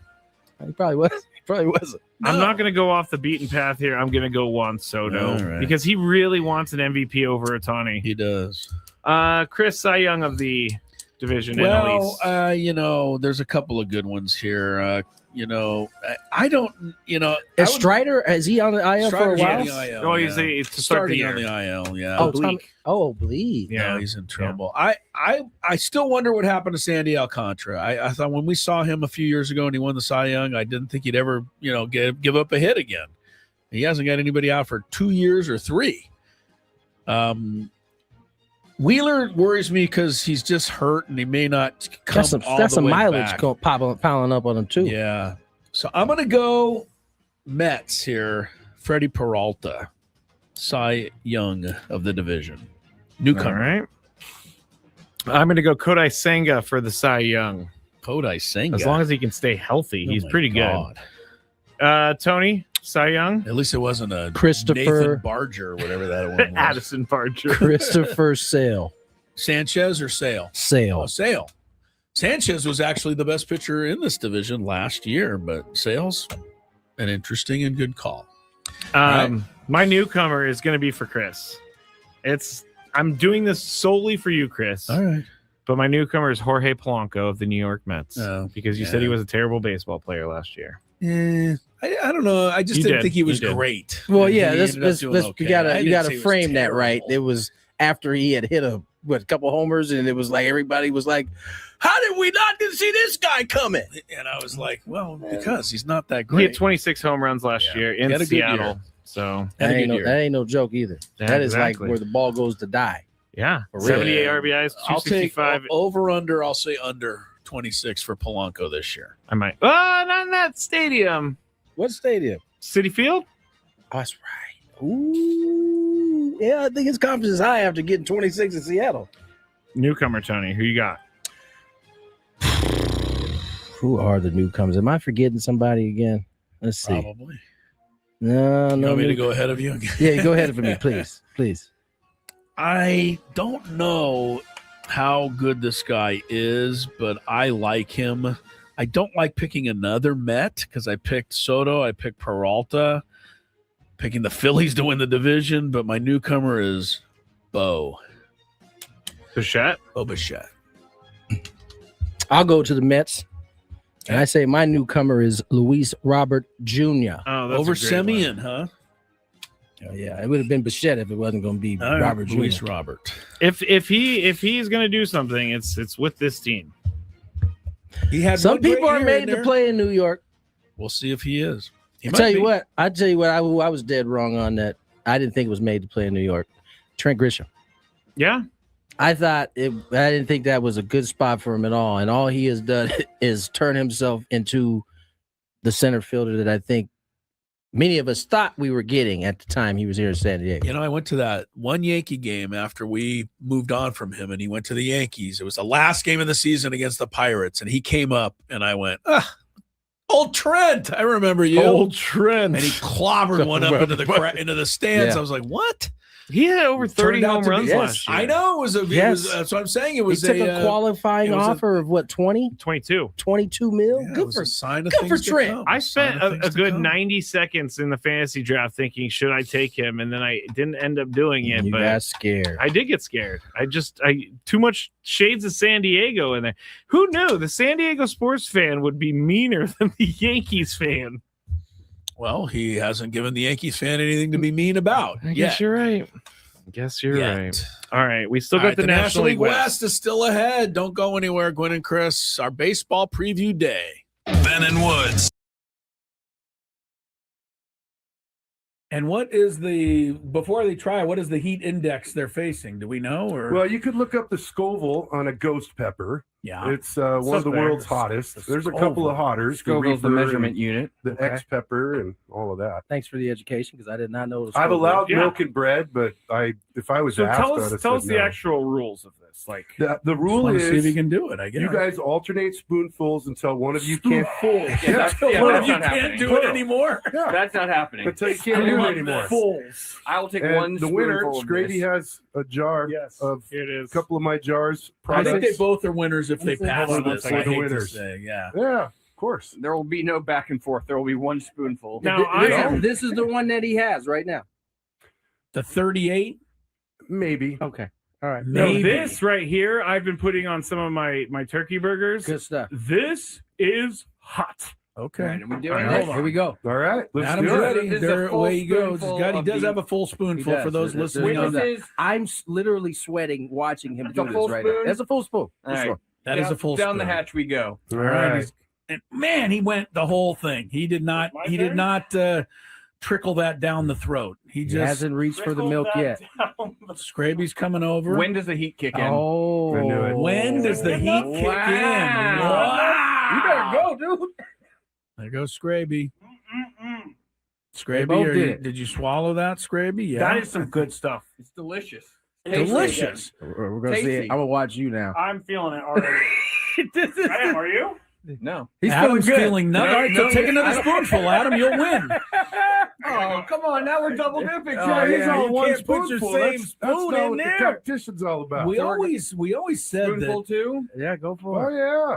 I always said that Adam Klug was kind of had a. I at least used a different spoon, no double dipping. All right. I didn't know where I don't. I Think always it thought matters. Adam Klug had a cold persona, but evidently it's just the opposite. Big, All right, Big he Boss is Michael handling Valenzuela it. in the Wait, YouTube no, chat, dog. by the way. What you waiting on? You let laughing at drip in your hand. Oh, okay. Scraby, where are you? Let me see. Okay. I'm just looking at Adam, and Adam's not having any problem at all. Look at you, Adam. Adam is back All right. to. I'll let you But boy. this I must tell you, Tony, hold on. that Adam has cashed the check. Yeah, he did. Yeah, he did. cashed You his said I wouldn't check. be able to catch I you. did. No, you I cashed sure it, did. man. You You proved cashed me it wrong, for my sure. friend. I Scraby, gotta tell you though, this is further proof that whatever we got him with that the tie, tie thing, was yeah, because super weak. this is less than a 10, he's right? He's over here having a difficult time. You're turning a little no, red, The time Scraby. was just as bad. You're turning a This little hit me red. By the way, faster. this is delicious. Oh my God! he's Go going with that worse. one. Yes. Come on, Adam. Wow, Delicious. you're gonna have to come back in 6 months with like an 88. Oh. It's 38. We'll have to go with the higher Scoville next time. All right. Oh, wow. Look at this guy. He's talking Drop- trash now. Well, he I should haven't had a be. sip of milk or He bread. hasn't even reached for it. No, he doesn't came out even of the need the gates bread. talking trash. All right. All right. Now Hey, I'm man. going to take another one. What? Well, Why you got are to you got a doing whole this other to spoon. yourself? No, because I don't want. You don't want Adam to say He, he by has the way, wing sauce, yeah, he baby. get the whole Full spoon, get the same baby. thing that like he's dropping it all in there. Keep the studio clean. It's all anybody's Big worried Boss about. Michael watching over here. Come on. Ooh, boy, Scrabe, get back in front of the camera. Your face is red, Scrabe, isn't it, Tony? Are you I'm seeing sweating. the same thing? You are sweating. Your face is definitely. Why do you keep doing this? You're not feeling anything? Adam isn't even Anything? moved over I there. feel a 1 or maybe a 2 out of 10 here. Wow. Adam That's ridiculous Klug. because I'm. Wow. Adam Klug is a tough Maybe son now of a bent gun. over the trash can. No, over I had there. to spit. I was going to say it looks like Adam Klug may be producing the rest of the show because he's fine. Scraby may need Scraby's to going to go bed. get bed. Yeah, you know, assistance. Here's want the milk, dude. It might Frank work predicted better. that. No. Oh, did he? Frank Scraby's having predicted that. bread. Oh yeah, that Adam would just cruise through this with Frank no problem. predicted this. He did. Frank on the last show. I said know you Adam had would it have like no that. He problem. did. I got a newfound respect from Tony Gwynn Jr. Yes, here. you do. So- all right. So Scraby has the prizes for you, Adam. You have one, a jar of the ghost. You can pepper have as much of this salsa. as you want at all And times. the, Yeah. Mr. Lane's Roasty 38 chili powder. You should let me have that chili powder though. I think I do. I think I would do more damage. Started with off this. giving me the mild. My And what is before they try, what is the heat index they're facing? Do we know? Or Well, you could look up the Scoville on a ghost pepper. yeah. It's one of the world's hottest. There's a couple of hotters. Scoville's the Reaper measurement and unit. the Okay. X pepper and all of that. Thanks for the education because I did not know. It was I've Scoville. allowed Yeah. milk and bread, but if I was So asked, tell I'd us have tell said us the no. actual rules of this. Like The rule Want to see if you is can do it. I guess you guys alternate spoonfuls until one of you can't. Yeah, that's, One yeah, of that's you not can't happening. do it anymore. Yeah, That's not happening. until you can't do it anymore. Fools. I will take And one the winner, spoonful of Scraby, this. has a jar yes, of here it a is. couple of my jars. I think they Products. both are winners if they Hold on, pass hold on, this. let's I say the hate to winners. say, yeah. Yeah, of course. There will be no back and forth. There will be one spoonful. Now I am. This is the one that he has right now. The 38, Maybe. Okay. All right. No, maybe. this right here, I've been putting on some of my turkey burgers. Good stuff. This is hot. Okay. All right, are we All doing right, this? here we go. All right, let's Adam's do it. ready. This is a There, full away he goes. spoonful He of does the- have a full spoonful does. for those. Before you read that, Of course. just want to remind everybody, baseball is back. Opening night. Turn your mic on there, Mr. Scraby. Opening night is live on Netflix tomorrow. I don't feel like we can criticize this while we're reading the promo. Like we're March. supposed to be pumping this up right now, but Yeah, who's criticizing? I'm not I am. criticizing. Oh. yes, March. you are. You said yesterday, no, it's on Netflix. I did is not it- say did that. You say that, Already Scraby? did. I did You not can't say be that. saying that, dude. Wow. I This is- said I don't like all of the different streaming services they make us go to now, but that would include Netflix. You being should- on Netflix doesn't really bother me that much. don't bite the hand that feeds us, okay? I'm Aaron Judge not. and the New York Yankees clash with Rafael Devers and the San Francisco Gigantes. He got this. MLB opening night, Yankees Giants live on Netflix tomorrow, 5 p.m. Pacific. Chris, the floor is yours. Logan Webb will throw the first pitch of the season. He'll be ready to go, unlike Tarek Skubal. Don't be a hater, man. I'm going to be with Tarek Skubal playing in the first game against the Padres. Okay, yeah, no, that's fine. I see what you're saying there. The rest I of it, thought you were hating on WBC. We are now going on. No, I love the WBC. Sorry, Chris. So are we now going on hour number 6 in a row of TGL, the Golf League coverage on ESPN? Oh, they're giving out the trophy to the champion. This is never going to end. Isn't that Serena's husband? Serena Williams? I have no. Oh well, I know he's involved. I think that's him with. Yeah, there she is, right there. Oh wow, He must have a stake in the TG. He does. He does. I do know TGLF. That. Yeah, TGL.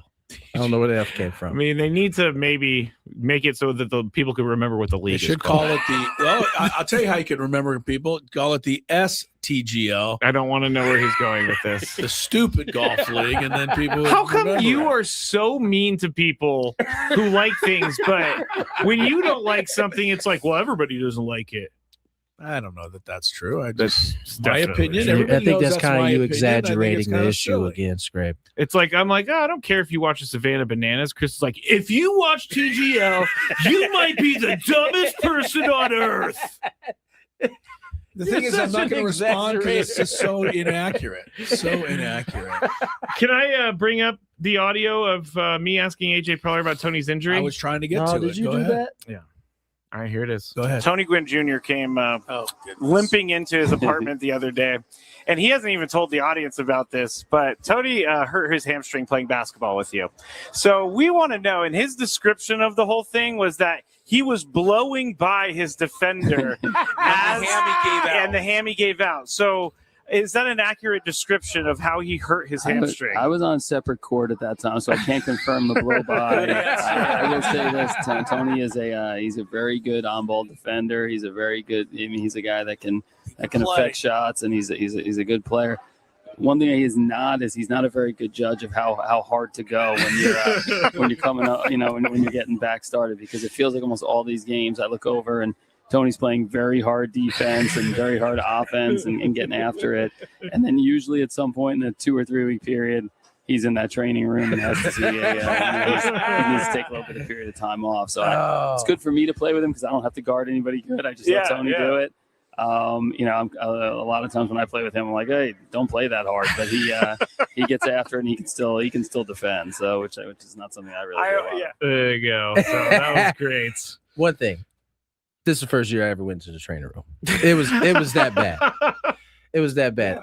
When you didn't go to the training room the first day, and I suggested you might want to check into it. I did. I usually don't go in there at all, but I was in so much pain. Like my hamstring, my right leg was about 2 sizes as big as my left because the blood from the strain kind of just pooled at the bottom, like right where the hamstring was. So I needed to see someone to kind of help me get through that. And you got through it. I did. Nicely done. Back to health. I went to Aztec basketball. And it was a blow by the way. Yeah, he said he couldn't confirm it. It was definitely a blow by. Blow He did. by. You know what the problem was? The problem was who was defending on the blow by? Are we looking at I don't know. Fernando? I don't know. I don't know the gentleman's name. You know who I did see in the hoop, Jim? Arizona State's football coach. He was in there one day hooping. Oh, who is that? I can't remember his very name. excitable. He's a super nice guy. Super nice guy. Can't think of his name. But you know what happened was. This was the first day I think Steven Souza, Kenny Dillingham showed it. Yeah, there you go. There you go. Showed up, and new guy shows up. You gotta put your best foot forward. And Souza's a pretty good athlete, so I was into the game that day. I was doing pretty well too before the hammy was like, nope, not so fast, buddy. Chill out. Blow by. Yeah, blow by. AJ didn't. Yeah, confirm. blow by and then throw that ball in the air because you can't move anymore. Okay, I thought that was fun. I would Thank you for letting me ask. Knowing that you can blow by, I'd give you plenty of room. T. Yeah, they give you the 3. You can take that. And Joe, you can swish. That's probably the smarter defense because I know you can swish the it, shooting but I days don't want you not as crispy as they really? used to be. Blowing by. All right, let's get to our final division. We've been previewing baseball all day, and we saved the best for last. It is the National League West. From the 855 Get Ross Traffic Center. Injured? Demand justice. Demand Jurowitz. 855GetRoss.com. Here's Kelly Danick. Traffic is sponsored by Valvoline Instant Oil Change. Well, guys, what happened? We were doing so good on the roads. Now crash in Hillcrest. Several vehicles, including a motorcycle, involved in this one. South 163 at Washington Street. 3 left lanes are blocked. Southbound 5 before the King Freeway, accident involving a motorcycle. It's being cleared out of the fast lane. And it looks like a stall blocking a lane on the Coronado Bridge heading off the island just past the old toll plaza. Southbound 805 right at the westbound 905 connector ramp. There is a collision involving a semi. It's over the left shoulder. There's a car over to the right shoulder and some debris across lanes. San Diego drivers, keep moving with Valvoline Instant Oil Change. Their expert technicians help keep your vehicle and everyone in it safe and road ready. Stay in your car, no appointment needed. Save at SoCalOilChange.com. Valvoline Instant Oil Change, your 15-minute drive-through oil change. I'm Kelly Danick with Gwynn and Chris, San Diego's #1 sports station, 97.3 The Fan. All right. Final division, everybody. Chris, you're going to start with the National League West first place team. I want it on record that I picked the Padres last year. You did? And I only missed by 3 games. I know it seems like we got clobbered by them, but it really wasn't that big of a spread. But I'm going to take the Dodgers this time. I'm up next. Unfortunately, I have to take the Dodgers. You can't really pick the Padres. The old saying, you can't fight City Hall. Just got to pick them. Tony? Yeah. I'm fighting City Hall. You want Pods? Give me the Pods, baby. All You right. can have this year. All right. Okay. I like it. There we go. Last place team for the National League That's a West. no-brainer. Just go ahead and pencil in all 3 of us. The Rockies. Come on now. Drew Goodman had me going there for a minute yesterday. Drew Goodman made me believe they were going to the World Series. He didn't make us that. He didn't even say that. He did not say that for sure. He was just being excited about his team. Don't forget the Rockies started last year 9-50. I don't They know were- that I can ever remember. They were on forget pace to that record. smash the White Sox record at one point. 9-50. How does that happen? Chris or Tony, I'm sorry, MVP of the National League West. It's really hard to pick against Shohei Ohtani. He's got such an advantage over everybody. He's literally pitching and hitting. Yeah. He doesn't even have to be like elite at both. He just could be good at both. They're going to give it to him. Chris? I would say that the biggest surprise, though, is the second guy in the list from last year would probably be Geraldo Perdomo, and I don't think anybody would have predicted that. I'll pick Ohtani as well. It's impossible to give it to a last-place guy, but I want to just mention Hunter Goodman. He had a great year last year. Who had not only 31 homers, 18 on the road. He has a chance to be the 7th catcher in history to hit 40 home runs. A lot of people think he might do it. The likes of Piazza, Cal Raleigh last year, Johnny Bench. Not many guys do it at that position. He was actually a legit guy for the Rockies, so I mentioned him, but got to go Ohtani, of course. I was going to say someone else, and I saw Shohei throw a nasty pitch on TV. It's almost impossible to beat him. I mean, look, if there Juan is someone Soto who's going to do it, it's going to be Fernando. Maybe. You know, Fernando's not a bad fit. It's a fair name. 27. I think I picked Fernando like 2 years in a row, Yeah. so he's going to have to show me now. Have you you've heard the old 27-year-old thing? I said it earlier. I said it during the offseason. Yeah. This is his 27 this year for Fernando. Give me Fernando. You got him. Who's up next? Chris? Yeah. Cy Young. Well, I'm going to go off the board a little. I think Logan Webb is the guy. Obviously, Yamamoto. The Padres have a few guys. I think the Cy Young is I think the best pitcher in baseball is in our division. And I think Mason Miller is the best pitcher in baseball. It's a short amount of time. I think a reliever can win the Cy Young. I'm going to pick him. He's trying to do something this year that only one other reliever has ever done. You tell me whether you think he can do this, Tony. Only one reliever in history has had 100 strikeouts and an ERA under 1. Now, I think Mason Miller can have an ERA under 1. Yeah. And I know he can have the 100 strikeouts. You'll never believe the only other guy to do it. He did it with the Oakland A's about 7 years ago. Blake Trinan is the only guy who's ever done that.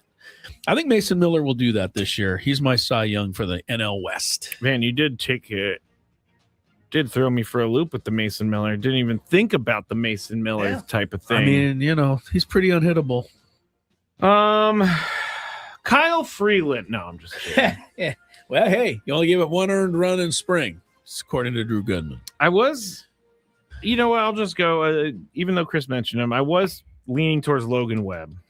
He's always very good. He is. And he's always You very leaning good. towards him, or are you picking him? I picked him. I like Tony? Logan Webb, too, because he's a little of a throwback. He wants to go 7 innings. Like a lot of guys that think they're looking for the exit door. I'm going to say Robbie Ray. Oh, that's a pretty good one. too. Oh! Yeah, he definitely does a lot of that. It seems like it's fake grunting, too, but... I don't know if it's fake or not, but...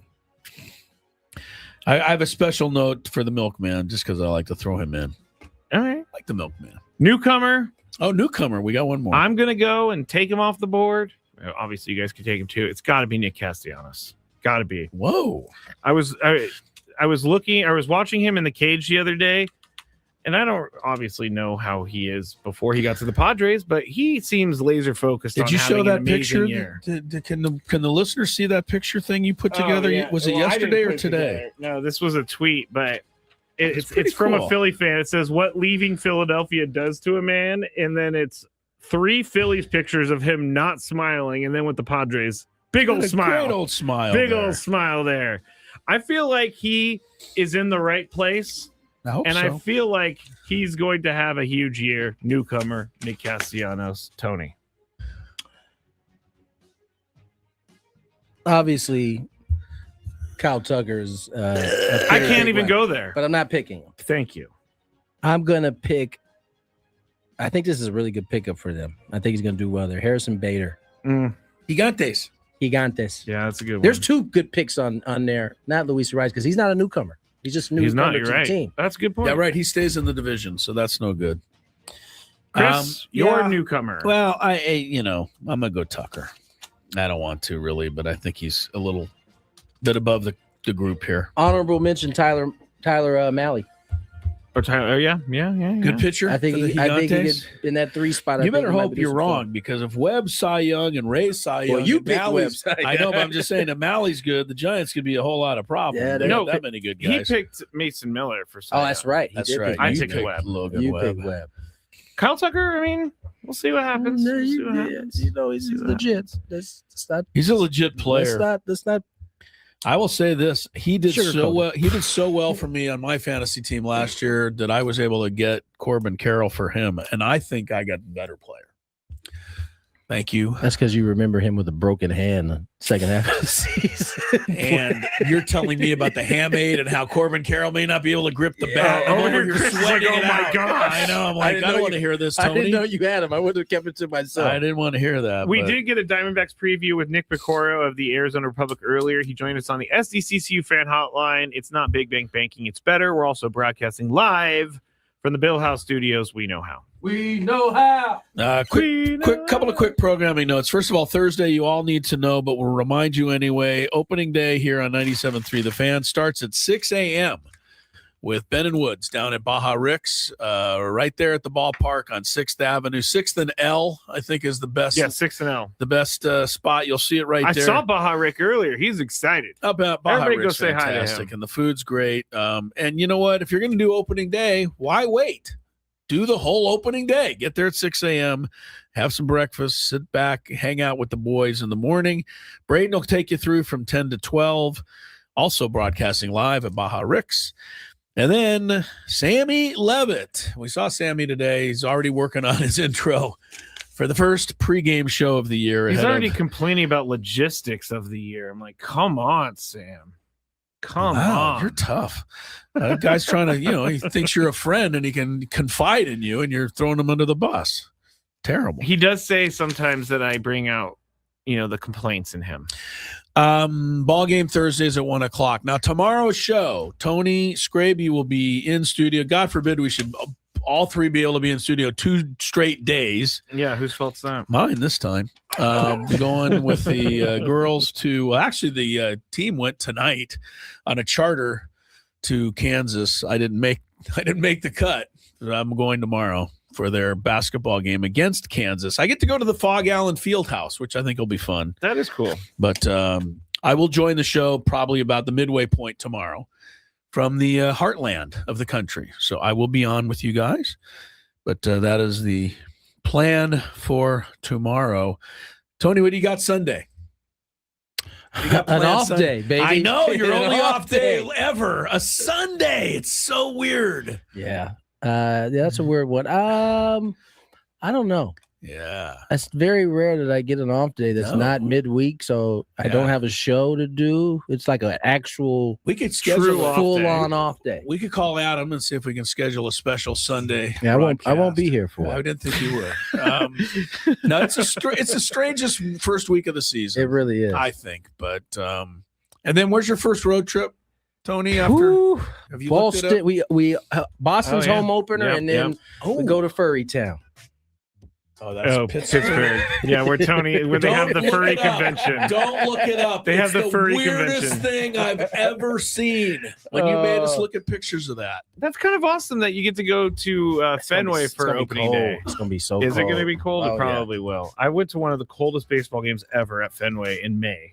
It's gonna be cold. It's probably gonna be wet. I saw a stat, a thing on Twitter this summer that the best beautiful ballpark view out in the behind Petco Park won it. And that guy's Twitter said it's the nicest, and then everyone answered and said, "But what about Pittsburgh? Pittsburgh has a good one too." Yeah, but their team stinks. That's the tough part. We're not asking about that. I think when people get asked that question, they kind of lump those things together. Like, You're right. We'll see everybody tomorrow. Scraby's next with the Chronicles.